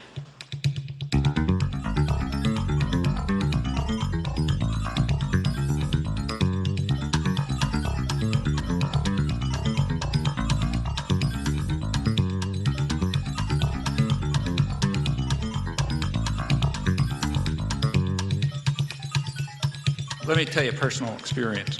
I happened to be in Madison, Wisconsin, on a listener-supported radio station, community radio station, a very good one. I was having an interview with the news director. I've been on that program dozens of times, usually by telephone. And he's very good. He gets to all sorts of people. And he started the interview by playing for me a tape of an interview that he had just had and had broadcast with the guy who's some mucky-muck in Nightline. I think his name is Jeff Greenfield or some such name. Does that name mean anything? I'm Jeff Greenfield for Nightline in New York. What about just in the selection of guests to analyze things? Why is Noam Chomsky never on Nightline? I couldn't begin to tell you. He's one of the leading intellectuals in the entire world. I have no idea. I mean, I can make some guesses. He may be one of the leading intellectuals who can't talk on television. You know, that's a standard that's very important to us. If you got a 22-minute show and a guy takes 5 minutes to warm up, now I don't know whether Chomsky does or not, he's out. One of the reasons why Nightline has the usual suspects is one of the things you have to do when you book a show is know that the person can make the point within the framework of television. And if people don't like that, they should understand it is about as sensible to book somebody who will take 8 minutes to give an answer as it is to book somebody who doesn't speak English. But in the normal given flow, that's another culture-bound thing. We got to have English-speaking people. We also need concision. So Greenfield, or whatever his name is, hit the nail on the head. The U.S. media are alone in that it is, you must meet the condition of concision. You got to say things between two commercials or in 600 words. And that's a very important fact, because the beauty of concision, you know, saying a couple of sentences between two commercials, the beauty of that is that you can only repeat conventional thoughts. I was reading Chomsky 20 years ago. I think his notion, didn't he co-author a new book called Engineering Consent or The Manufacturing of Consent? I mean, some of that stuff to me looks like it's from Neptune. This is the first time the Neptune system has been seen clearly by human eyes. These pictures, taken only hours ago by Voyager 2, are its latest contribution. You know, he's perfectly entitled to say that I'm seeing it through a prism, too. But my view of that, of his notions about the limits of debate in this country, is absolutely wacko. Suppose I get up on Nightline, say, I'm given whatever it is, 2 minutes, and I say Gaddafi is a terrorist, Khomeini is a murderer, you know, et cetera, et cetera. The Russians, you know, invaded Afghanistan, all this sort of stuff. I don't need any evidence. Everybody just nods. On the other hand, suppose you say something that just isn't regurgitating conventional pieties. Suppose you say something that's the least bit unexpected or controversial. Suppose you say, I mean, the biggest international terror operations that are known are the ones that are run out of Washington. Or suppose you say, what happened in the 1980s is the U.S. government was driven underground. Suppose I say the United States is invading South Vietnam, as it was. The best political leaders are the ones who are lazy and corrupt. If the Nuremberg laws were applied, then every post-war American president would have been hanged. The Bible is probably the most genocidal book in our total canon. Education is a system of imposed ignorance. There's no more morality in world affairs fundamentally than there was in the time of Genghis Khan. They're just different, they're just different factors to be concerned with. Now, Chomsky, thank you. Well, people will quite reasonably expect to know what you mean. Why did you say that? I never heard that before. If you said that, you better have a reason, you better have some evidence. In fact, you better have a lot of evidence, because that's a pretty startling comment. You can't give evidence if you're stuck with concision. That's the genius of this structural constraint. And in my view, if people like, say, Nightline and McNeil Lehrer and so on were smarter, if they were better propagandists, they would let dissidents on, let them on more, in fact. The reason is that they would sound like they're from Neptune. Then comes our special conversation on the Middle East crisis. Tonight's is with the activist, writer, and professor Noam Chomsky. Again, there has been an offer on the table, which we rejected, an Iraqi offer last April, to eliminate their chemical and other unconventional arsenals if Israel were to simultaneously do the same. Have to end it there. But I think that should be pursued as well. Sorry to interrupt you. I have to end it there. That's the end of our time. Professor Chomsky, thank you very much for joining us. AT&T has supported the McNeil-Lehrer NewsHour since 1983 because quality information and quality communications is our idea of a good connection. AT&T, the right choice. Oh, okay. If you just can you just sit there for half a second? It's just for two shot. That's all. Then we can do everything else with that. Okay. Joe, what about the mic? Is that a problem? Mark, I think there's some stuff hanging around here. Right. The idea of this one is it's just a shot where I'm seen talking to you and you're seen listening to me. I'll ask you though if you don't speak to me or move your lips so that I can be seen to be asking you a question. The reason for the shot is simply this. I'm used to it. Okay. Just don't talk to me and I'll keep going. That's the thing. The reason for the shot, I'll explain it through because I usually find that's the easiest way to do it. The reason for the shot is I need a shot where you're sitting and seen, listening to me while I'm asking you a question. We can use the shot to introduce you, explain who you are, where you fit into the piece I'm doing. But if you don't speak to me, I can also use... Got it? Okay. Thanks for your time. Right. If there is a narrower range of opinion in the United States, and it is harder to express a variety of different opinions, why do you live in the U.S.? Well, I think well, first of all, it's my country, and secondly, it's in many ways, as I said before, it's the freest country in the world. I think there's more possibilities for change here than in any other country I know. But again, comparatively speaking, it's the country where the state is probably most restricted. But isn't that what you should be looking at comparatively rather than in absolute terms? But you don't create that impression. On the contrary, well, maybe I don't give the impression. I certainly say it often enough. What I've said over and over again, and I've been saying it all tonight, I've written it 1,000,000 times, is that the United States is a very free society. It's also a very rich society. Of course, the United States is a scandal from the point of view of its wealth. Given the natural advantages that the United States has in terms of resources and lack of enemies and so on, the United States should have a level of health and welfare and so on that's, an order of magnitude beyond anybody else in the world. We don't. The United States is last among 20 industrialized societies in infant mortality. That's a scandal of American capitalism. And it ends up being a very free society, which does a lot of rotten things in the world. Okay? There's no contradiction there. Greece was a free society by the standards of Athens. It was also a vicious society from the point of view of its imperial behavior. There's virtually no correlation between maybe none, between the internal freedom of a society and its external behavior. You start your line of discussion at a moment that is historically useful for you. That's why I say you pick the beginning. Of the post-war world is that the communist imperialists, by the use of terrorism, by deprivation of freedom, have contributed to the continuing bloodshed. And the sad thing about it is not only the bloodshed, but the fact that they seem to dispossess you of the power of rational observation. May I say something? Sure. I think that's about 5% true, and or maybe 10% true. It certainly is true. Why do you give that? May I complete a sentence? Sure. It's perfectly true that there were areas of the world, in particular Eastern Europe, where Stalinist imperialism very brutally took control and still maintains control. But there are also very vast areas of the world where we were doing the same thing. And there's quite an interplay in the Cold War. You see, what you just described is I believe, a mythology about the Cold War, which might have been tenable 10 years ago, but which is quite inconsistent with contemporary scholarship. Ask a Czech. Ask a Guatemalan, ask a Dominican, ask President of the Dominican Republic, ask a person from South Vietnam, ask a Thai. Well, obviously, we can't get away. If you can't distinguish between the nature of our venture in Guatemala and the nature of the Soviet Union's in Prague, then we have real difficulty. Explain to me the difference. Sorry. Now, what about making the media more responsive and democratic? Well, there are very narrow limits to that. It's kind of like asking, how do we make corporations more democratic? Well, the only way to do that is get rid of them, if you have concentrated power, you can, I don't want to say you can do nothing, like you can, like the church can show up at the stockholders meeting and start screaming about not investing in South Africa. And sometimes that has marginal effects. I don't want to say it has no effects.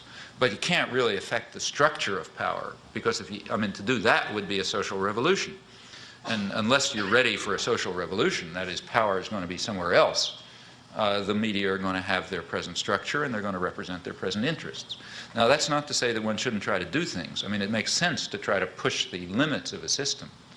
It only takes one or two people that think they have integrity as journalists to give you some good press. See, that's important, and that goes back to something that came up before. I mean, there's a lot, there are things are complex. It's not monolithic.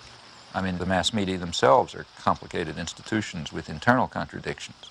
So on the one hand, there's the commitment to indoctrination and control. But on the other hand, there's the sense of professional integrity. She works alone, as her own boss, writing newspaper columns and producing radio commentaries for a hodgepodge of small clients across the country. This so-called leather-lung Texan has been firing questions at our chief executive for almost 40 years. And many a young man in this country is being disillusioned totally by his government these days. Well, this is a question which you very properly bring to the attention of the nation. It's not that we haven't been holding press conferences. I was just waiting for Sarah to come back. Well, Mr. President, that's very nice of you, and I appreciate it. Sarah, I want to call your attention to a real problem we've got in this country today. Those unique and often terrifying McClendon questions reflect her desire to dig out information. And I wanted to ask your new man what he feels of... With enough know-how and persistence, she usually gets her man. What would you do if you were in a situation where you were trying to be an honest reporter and you were worried sick about your country and you saw how sick it was and you were facing this weak White House and a weak Congress as a reporter? What would you do? Well, I think there are a lot of reporters who do a very good job. In fact, I have a lot of friends in the press who I think do a terrific job. I know they are, but I mean they want to. But now what? Well, you have to first of all you have to understand what the system is, and smart reporters do understand what it is. You have to understand what the pressures are, what the commitments are, what the barriers are, and what the openings are. Like right after the Iran-Contra hearings, a lot of good reporters understood, well, things are going to be a little more open for a couple of months. So they could ram through stories that they knew they couldn't even talk about before. After Watergate. And the same after Watergate. And then, it closes up again and so on. Most people, I imagine, simply internalize the values. That's the easiest way and the most successful way. You just internalize the values, and then you regard yourself, in a way, correctly as acting perfectly freely. All right, let's get to the White House now, where I think veteran correspondent Frank Sesno could tell us a little bit about self-censorship. That inertial guidance system's always going on, isn't it? Is there any formal censorship there? Well, there's no self-censorship, Reed. If somebody tells me something, I'm going to pass it on, unless there's a particular and compelling reason not to. I can't deny that I wouldn't like to have access to the Oval Office and all the same maps and charts and graphs that the president's looking at, but that's not possible, it's not realistic, and it's probably not even desirable.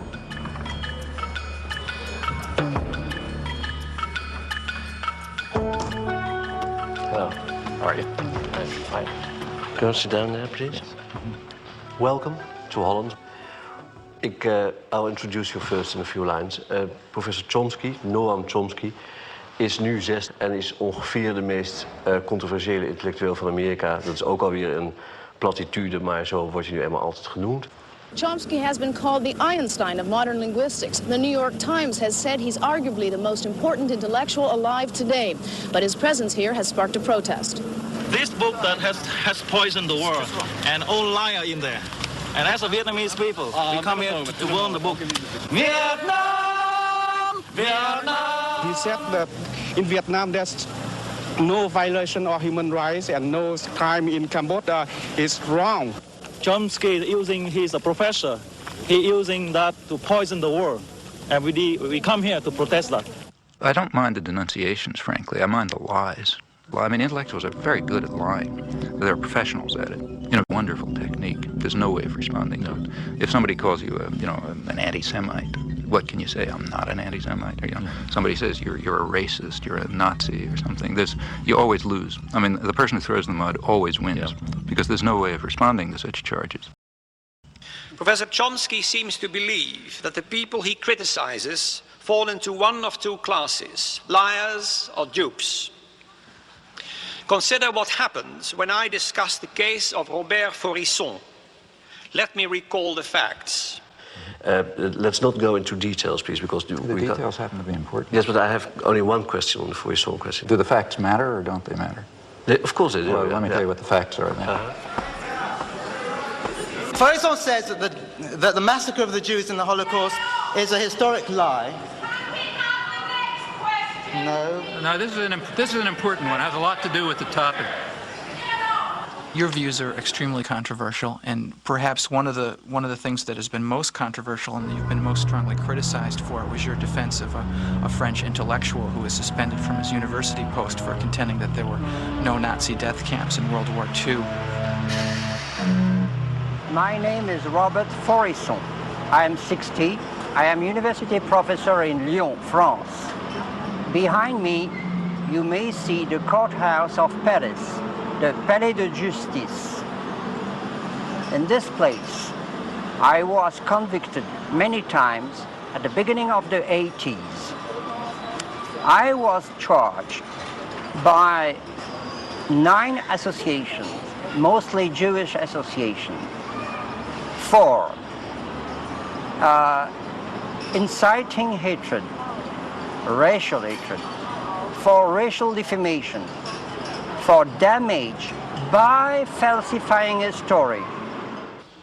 Professor Chomsky and a number of other intellectuals signed a petition in which Faurisson is called a respected professor of literature who merely tried to make his findings public.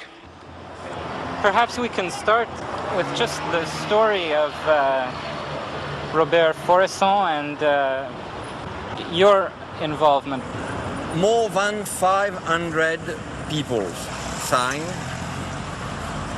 maybe 600, mostly universitaires, scholars.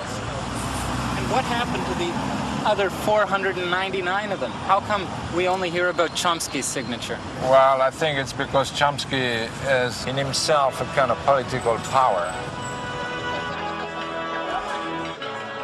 I signed a petition calling on the tribunal to defend his civil rights. At that point, the French press, which apparently has no conception of freedom of speech, concluded that since I had called for his civil rights, I was therefore defending his theses. Faurisson then published a book in which he tried to prove that the Nazi gas chambers never existed. What we deny is that there was an extermination program and an extermination actually, especially in gas chambers or gas vans. The book contains a preface written by Professor Chomsky in which he calls Faurisson a relatively apolitical sort of liberal. A communist is a man, a Jew is a man, a Nazi is a man, I am a man. Are you a Nazi? I am not a Nazi. How would you describe yourself politically? Nothing. Preface that you wrote, whether you attached it. That's not the preface that I wrote, because I never wrote a preface, and you know that I never wrote a preface. Yeah, we done that. He's referring to a statement of mine on civil liberties, which was added to a book in which Faurisson, excuse me. You're a linguist, yes, I use. And the language you use has meaning. That's right, and the language I use. As a political liberal, or as someone whose views can be dignified by the word findings or conclusions, that is a judgment, and that is a favorable judgment of his views. On the contrary. Can I continue with the facts? Yes, you can continue with the facts for hours, but I mean, but there are few facts that, yeah, okay. Let's get to the so-called preface. I was then asked by the person who organized the petition to write a statement on freedom of speech, just banal comments about freedom of speech, pointing out the difference between defending a person's right to express his views and defending the views expressed. So I did that. I wrote a rather banal statement called Some Elementary Remarks on Freedom of Expression, and I told him, do what you like with it. So Pierre produced a book which all the arguments of Faurisson were to be put in front of the court. And we thought wise to use the text of Noam Chomsky as a kind of warning, a foreword, to say that it was a matter of freedom of expression, freedom of thought, freedom of research. Why did you try at the last moment to get it back from the book. That's the one thing I'm sorry about. But that's the real important thing. It's of not. course. You mean the fact that I tried to retract it? With that you said it was wrong of you No, I to do didn't. it. See, in fact, take a look at what I wrote a letter, which was then publicized, in which I said, look, things have reached the point where the French intellectual community simply is incapable of understanding the issues. At this point, it's just going to confuse matters even more if my comments on freedom of speech happen to be attached to this book, which I didn't know existed. So just to clarify things, you better separate them. Now, in retrospect, I think I probably shouldn't have done that. I should have just said, fine, then let it appear, because it ought to appear. But that's, apart from that, I regard this as not only trivial, but as compared with other positions I've taken on freedom of speech, invisible. I do not think that the state ought to have the right to determine historical truth and to punish people who deviate from it. I'm not willing to give the state that right, even if they happen to But are you denying that the gas chambers ever existed? But I'm saying if you believe in freedom of speech, you believe in freedom of speech for views you don't like. I mean, Goebbels was in favor of freedom of speech for views he liked, right? So was Stalin. If you're in favor of freedom of speech, that means you're in favor of freedom of speech precisely for views you despise. Otherwise, you're not in favor of freedom of speech. There's two positions you can have on freedom of speech. Now, you can decide which position you want. With regard to my defense of the utterly offensive, the people who express utterly offensive views, I haven't the slightest doubt that every commissar says, you're defending that person's views. No, I'm not. I'm defending his right to express them. The difference is crucial, and the difference has been understood outside of fascist circles since the 18th century. Is there anything like objectivity, or scientific objectivity, reality? As a scientist, look, I'm not saying I defend the views.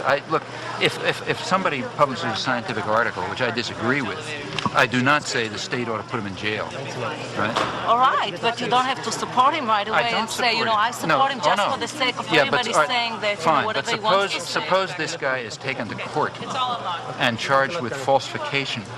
Then I'm going to defend him, even if I disagree. But he wasn't taken to court. Oh, you're wrong. But when did you write the support? I mean, when he was brought to court. Do you support And in fact, the only support that I gave him is to say he has a right of freedom of speech, period.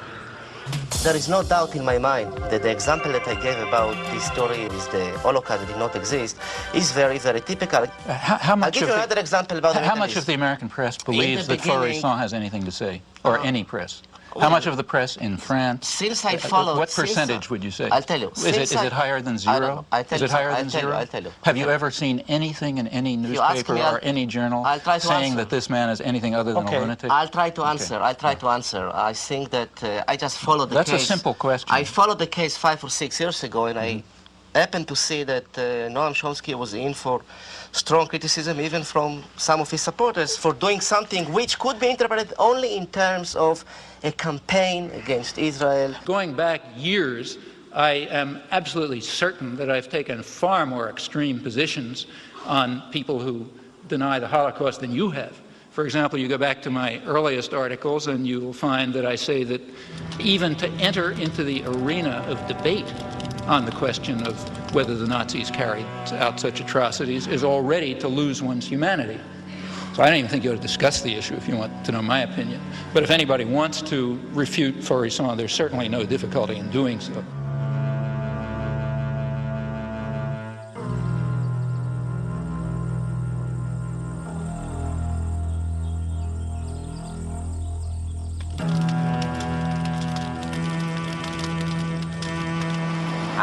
I'm not interested in freedom of speech and all that. I have to win, and that's the question. And I shall win.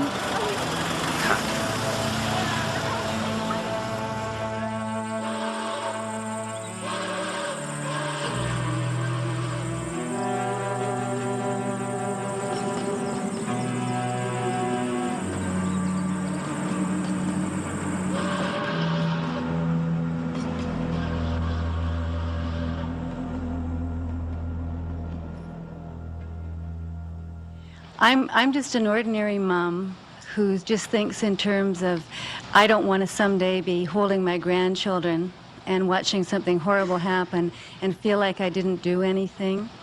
And I mean, it's obvious what you're doing. And my question is, on a practical level, where do you see the most practical place to put your energy. I mean, tonight I feel in overwhelm, like I feel like it's too big, it's too much to even make a dent in. The way things change is because lots of people are working all the time. And, you know, they're working in their communities, in their workplace, or wherever they happen to be, and they're building up the basis for popular movements which are going to make changes.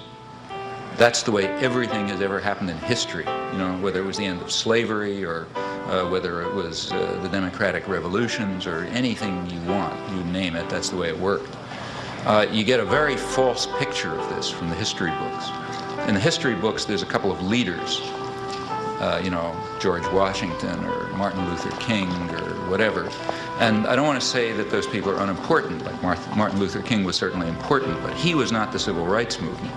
Martin Luther King can appear in the history books because lots of people whose names you will never know and whose names are all forgotten and who may have been killed and so on were working down in the South.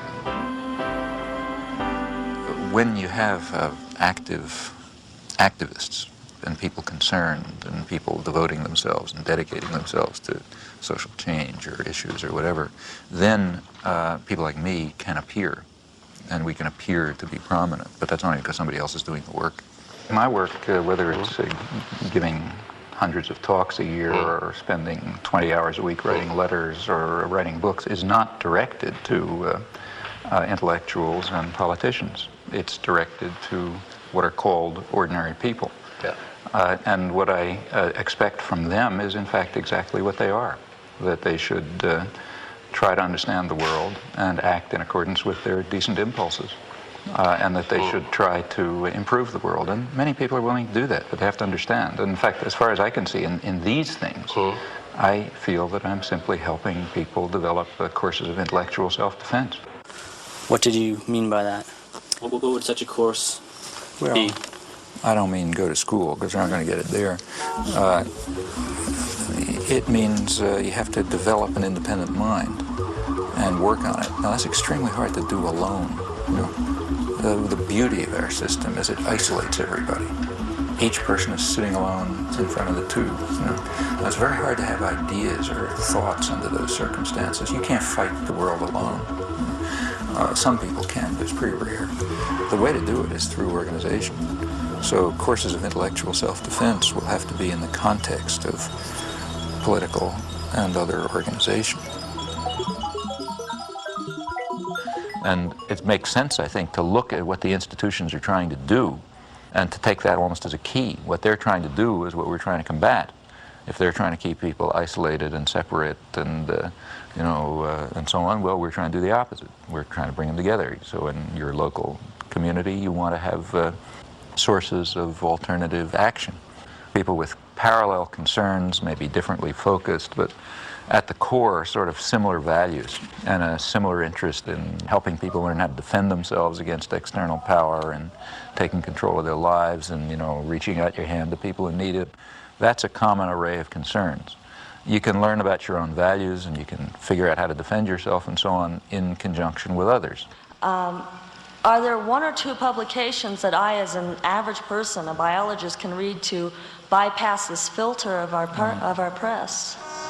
Now, if you ask what media can I turn to get the right answers, first of all, I wouldn't tell you that because I don't think there's an answer. The right answers are what you decide are the right answers. Maybe everything I'm telling you is wrong, okay? Could perfectly well be, I'm not God. But that's something for you to figure out. I mean, I could tell you what I think happens to be more or less right, but there isn't any reason why you should pay any attention to it. What impact do you feel alternative media is currently having or could potentially have? I'm actually a little more interested in its potential. And just to define my terms, by alternative media, I'm referring to media that are or could be citizen-controlled as opposed to state or corporate control. You know, that's what's kept people together. To the extent that people are able to do something constructive, it's because they have some way of interacting. I mean, I've always felt it would be a very positive thing, and it should be pushed as far as it can go. I think it's going to have a very hard time. There's just such a concentration of resources and power that alternative media, while extremely important, are going to have quite a battle. It's true there are things which are small successes, but it's because people have just been are willing to put in incredible effort. Like, say, take Z Magazine. I mean, that's a national magazine which literally has a staff of 2 and no resources. Tell us a little about Z Magazine, what it is and what makes it different. Go ahead. Thank you. We just wanted to do a magazine that would address all the sides of political life: economics, race, gender, authority, political relations. And we wanted to do it in a way that would incorporate an attention to how to not only understand what's going on, but how to make things better, what to aim toward, and to provide at the same time humor, culture, a kind of a magazine that people could relate to and could get a lot out of and could participate in. And what we wanted to do, which we didn't think was provided by the existing magazines, was to give it a real activist slant so that it could be very useful to the variety of movements in the country. And we just felt there wasn't a magazine that reflected that, that inspired people and that gave people sort of a strategy and perhaps even a vision of how things could be better.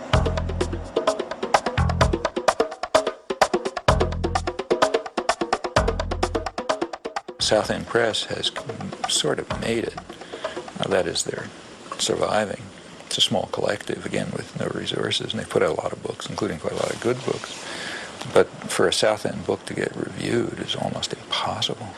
Editorially and business-wise, we make decisions based on a politics that no corporate publisher can really advocate because of their ties to corporate America. We can solicit manuscripts based on what we feel is the relevance for the movement, and we can make our business decisions based on whether we feel people can afford our books, whether we feel that a book might not make that much money, but it needs to be out there, and maybe there's 1,000 people who would buy it. And those are criteria that we feel are very precious in this day of corporate mergers. Well, and likewise, our structure about sharing work and continuing our training process as long as we're at the press. There are losses there in terms of productivity, but in terms of empowerment, all of us are then able to say, my perspective is different from yours, then all of our intelligence gets used in making those decisions, and not just whoever happens to have done it the longest, whoever happens to have graduated from the best schools in order to be the best editor, making all the decisions and only using his or her intelligence.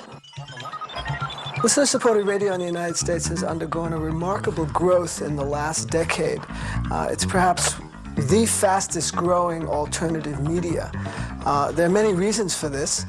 First and foremost is that it's enormously economical, and it reaches communities that have not been served by community radio before.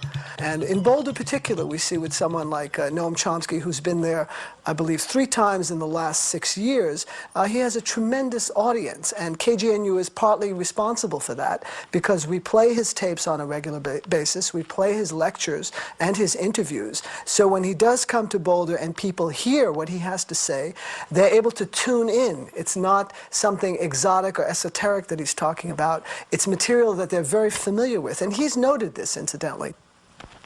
I mean, if there's a listener-supported radio station, that means that people can get daily, every day, a different way of looking at the world, not just what the corporate media want you to see, but a different picture, a different understanding. Not only can you hear it, but you can participate in it. You can add your own thoughts, and you can learn something, and so on. Well, that's the way people become human, That's the way you become human participants in a social and political system. Hello, I'm Ed Robinson, and this is Non-Corporate News. What is non-corporate news, and why is it necessary? I didn't want to just show another film at a library or something. I wanted to make my own statement. I thought it'd be more fun to do, and perhaps I could get other people involved in a project. Besides showing a film, we could make a film or a video. The local cable station's hooked up to 3 communities: Lynn, Swampscott, and Salem. So that's 30,000 people, or 30,000 homes, I'm not sure, but I'm sure a lot of people will see it, and they'll be the kind of people who don't go out to see a film, It'll go right into their houses, so if they're flipping through the channels, they might be able to get a completely new idea of the world.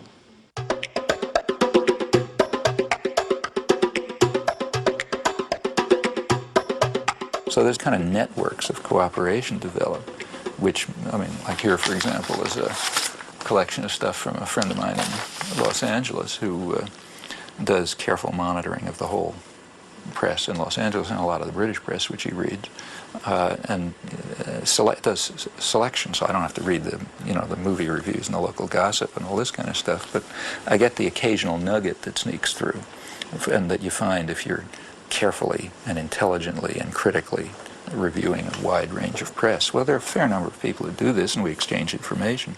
We wrote this a 2-volume work in which we saw one another for a couple weeks when we were getting started, but then we wrote 2 volumes essentially without seeing one another, just by phone, by mail, and exchanging manuscripts. But this takes a lot of communication by mail. My Chomsky file is a couple of feet thick. The end result is that you do have access to resources in a way which I doubt that any national intelligence agency can duplicate, or let alone scholarship. So there are ways of compensating for the absence of resources. People can do things. Like, for example, I found out about the arms flow to Iran by reading transcripts of the BBC. And by reading an interview somewhere with an Israeli ambassador in one city and reading something else in the Israeli press. Now, okay, the information is there, but it's there to a fanatic, somebody who wants to spend a substantial part of their time and energy exploring it and comparing today's lies with yesterday's leaks and so on. That's a research job. And it's, it just simply doesn't make any sense to ask the general population to dedicate themselves to this task on every issue. I'm not given to false modesty. There are things that I can do, and I know that I can do them reasonably well, including analysis and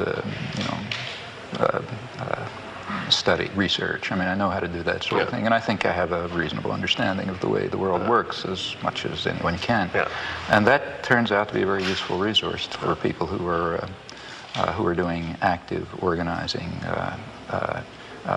trying to engage themselves in a way which will make it a little bit of a better world. And if you can help in those things or participate in them, well, that's that's rewarding. I wonder if you can envision a time when people like myself, again, the naive people of this world, can again take pride in the United States. And is that even a healthy wish now? Because it may be this hunger for pride in our country that makes us more easily manipulated by the powers that you talk about. I think you first of all have to ask what you mean by your country.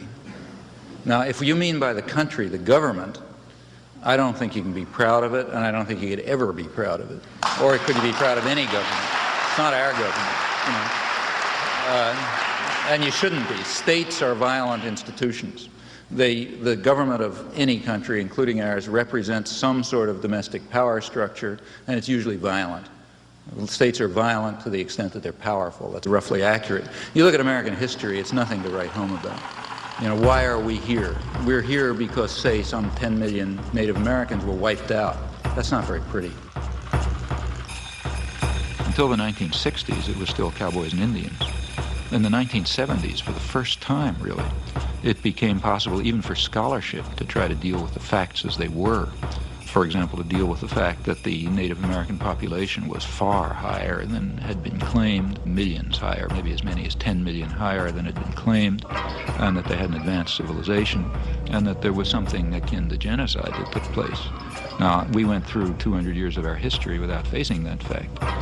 One of the effects of the 1960s is it's possible to at least begin to come to think about the facts. Well, that's an advance. Do you think that this activism 20 years ago has made a difference in how our society operates now? It has not changed the institutions and the way they function. But it has led to very significant cultural changes. Remember, these movements of the 60s expanded in the 70s and expanded further in the 80s, and they reached into other parts of the society and different issues. A lot of things that seemed outrageous in the 60s are taken for granted today. So, for example, take the feminist movement, for example, which barely began to exist in the 60s. Now it's part of general consciousness and awareness. The ecological movements began in the 70s. The third world solidarity movements were very limited in the 60s. It was really Vietnam.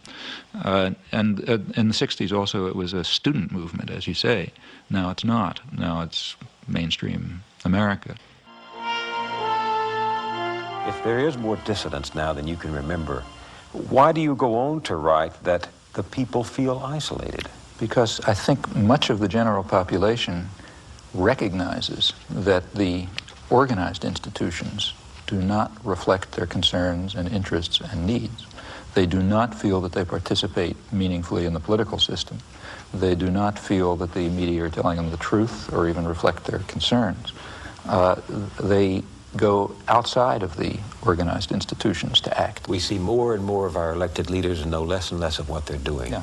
This medium does that. Very striking. In fact, the presidential elections have been almost removed from the point where the public even takes them seriously as involving a matter of choice. So what do you think about what goes on in the White House? It's kept too private, I think. Yeah, they should come out. I know. People. Yeah.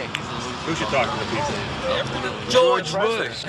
Well, it means that the political system increasingly functions without public input. It means to an increasing extent, not only do people not ratify decisions presented to them, but they don't even take the trouble of ratifying them. They assume that the decisions are going on independently of what they may do in the polling booth. Ratification would be what? Well, ratification would mean a system in which there are two positions presented to me, the voter. I go into the polling booth and I push one or another button depending on which of those positions I want. That's a very limited form of democracy. Really meaningful democracy would mean that I play a role in forming those decisions and creating those positions. And that would be real democracy. That's not We're very far from that. But we're even departing from the point where there is ratification.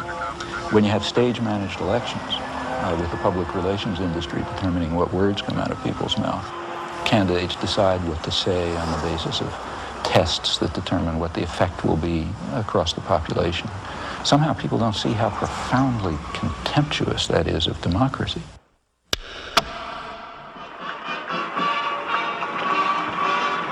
The solemn moment is near, but first, the swearing in of Van Quayle.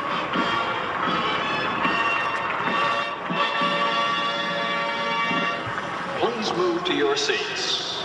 For the first time in this century, for the first time in perhaps all history, man does not have to invent a system by which to live. We don't have to talk late into the night about which form of government is better. We don't have to wrest justice from the king. We only have to summon it from within ourselves. This is a time when the future sees a door you can walk right through into a room called tomorrow. Great nations of the world are moving toward democracy, through the door to freedom. Here come the planes. Agitate for free expression and free thought. They're American planes, intellectual made in America. Smoking We know how to secure a more just and prosperous life for men on earth through free markets, free speech, free elections, and the exercise of free will unhampered by the state. I've spoken of 1,000 points of light, of all the community organizations that are spread like stars throughout the nation doing good. To the world, too, we offer new engagement and a renewed vow. We will stay strong to protect the peace. The offered hand, the reluctant fist. America is never wholly herself unless she is engaged in high moral principles. We as a people have such a purpose today. It is to make kinder the face of the nation and gentler the face of the world.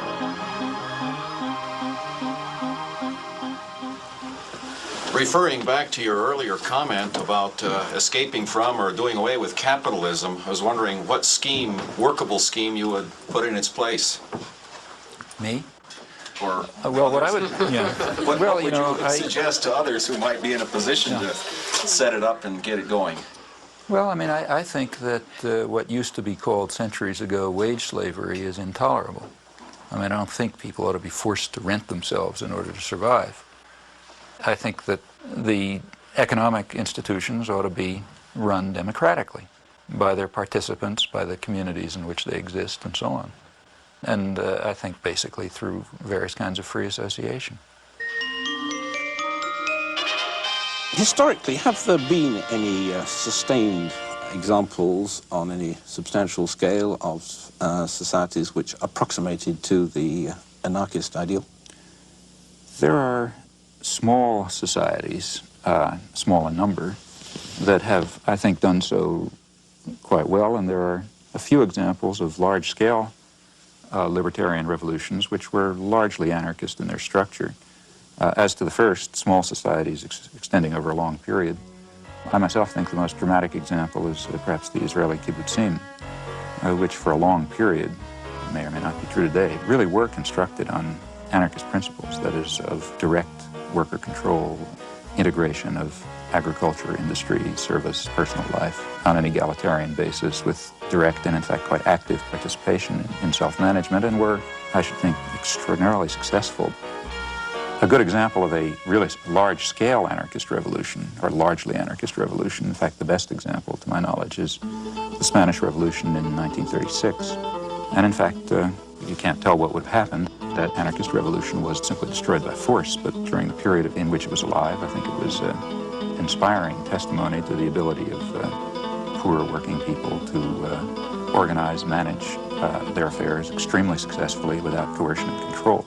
How far does the success of libertarian socialism or anarchism as a way of life really depend on a fundamental change in the nature of man, both in his motivation, his altruism, and also in his knowledge and sophistication? I think it not only depends on it, but in fact, the whole purpose of libertarian socialism is that it will contribute to it. It will contribute to a spiritual transformation, precisely that kind of great transformation in the way humans conceive of themselves and their ability to act, to decide, to create, to produce, to inquire, precisely that spiritual transformation that social thinkers from the left Marxist tradition, from Luxemburg, say, on over through anarcho-syndicalists have always emphasized. So on the one hand, it requires that spiritual transformation. On the other hand, its purpose is to create institutions which will contribute to that transformation.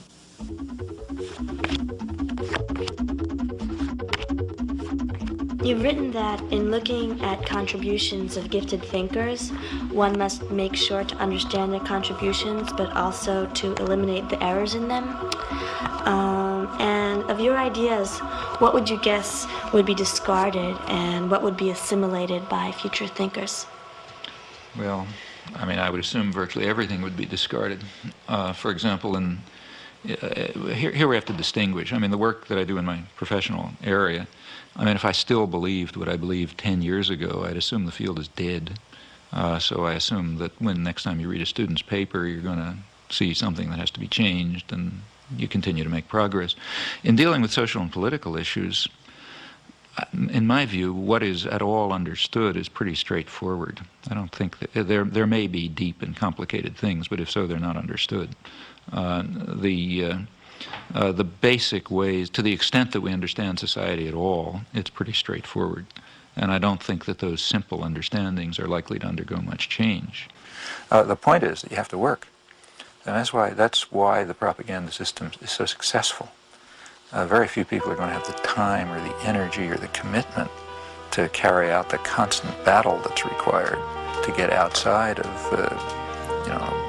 McNeil there or Dan Rather or somebody like that. The easy thing to do, you come home from work, you're tired, you've had a busy day, not going to spend the evening carrying out a research project. So you turn on the tube, you say it's probably right, or you look at the headlines in the paper, and then you watch the sports or something. And that's basically the way the system of indoctrination works. Sure, the other stuff is there, but you're going to have to work to find it. Modern industrial civilization has developed within a certain system of convenient myths. The driving force of modern industrial civilization has been individual material gain, which is accepted as legitimate, even praiseworthy, on the grounds that private vices yield public benefits in the classic formulation. Now, it's long been understood very well that a society that is based on this principle will destroy itself in time. It can only persist with whatever suffering and injustice it entails, as long as it's possible to pretend that the destructive forces that humans create are limited, that the world is an infinite resource, and that the world is an infinite garbage can. At this stage of history, either one of two things is possible. Either the general population will take control of its own destiny and will concern itself with community interests, guided by values of solidarity and sympathy and concern for others, or alternatively, there will be no destiny for anyone to control. As long as some specialized class is in a position of authority, it is going to set policy in the special interests that it serves. But the conditions of survival, let alone justice, require rational social planning in the interests of the community as a whole, and by now that means the global community. The question is whether privileged elites should dominate mass communication and should use this power as they tell us they must, namely to impose necessary illusions, to manipulate and deceive the stupid majority and remove them from the public arena. The question in brief is whether democracy and freedom are values to be preserved or threats to be avoided. In this possibly terminal phase of human existence, democracy and freedom are more than values to be treasured. They may well be essential to survival. Thank you.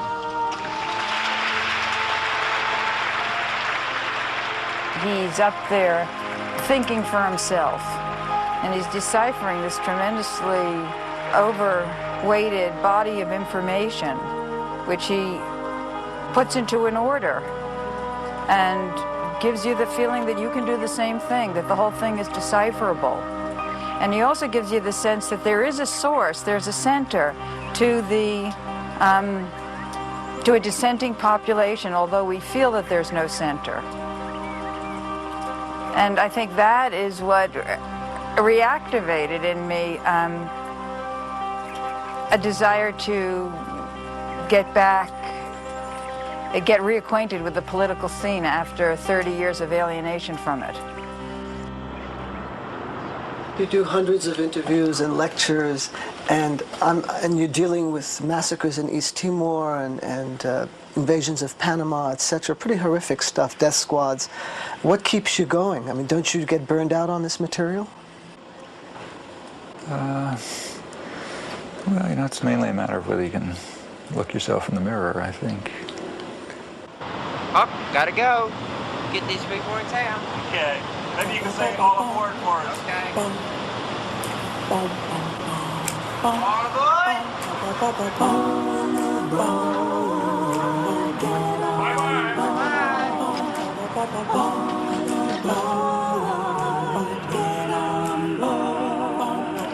There's a train coming somewhere down the track. The people who ain't ready better slip in. This train has been running since time began. It's running on the love of your fellow man. All aboard. Good to see you. Just hit the microphone. Thank you.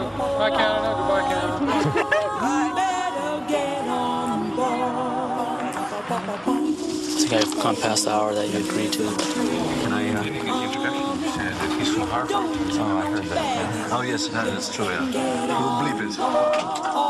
Sorry about making you answer that. No, it's okay. So short. It worked. Did we hit it in 2 minutes? Or? Well, we did pretty well. Actually, that means less sports, and that's fine with me. You know, the people out there, they don't know what's going on. If the people knew what you say here today, there'd be a heck of a change. Thank you. On that optimistic note, Professor Chomsky, thank you very much indeed. So how did it go? Oh, I thought it was sort of technical sounding, but there wasn't much of a rhythm. Did you ever think of running for president? If I ran for president, first thing I'd do is tell people not to vote for me.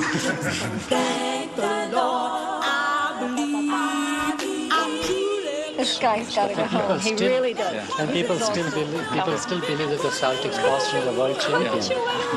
Thanks.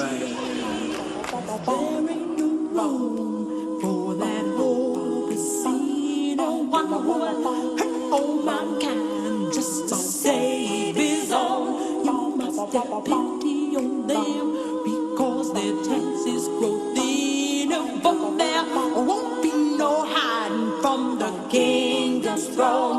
All aboard.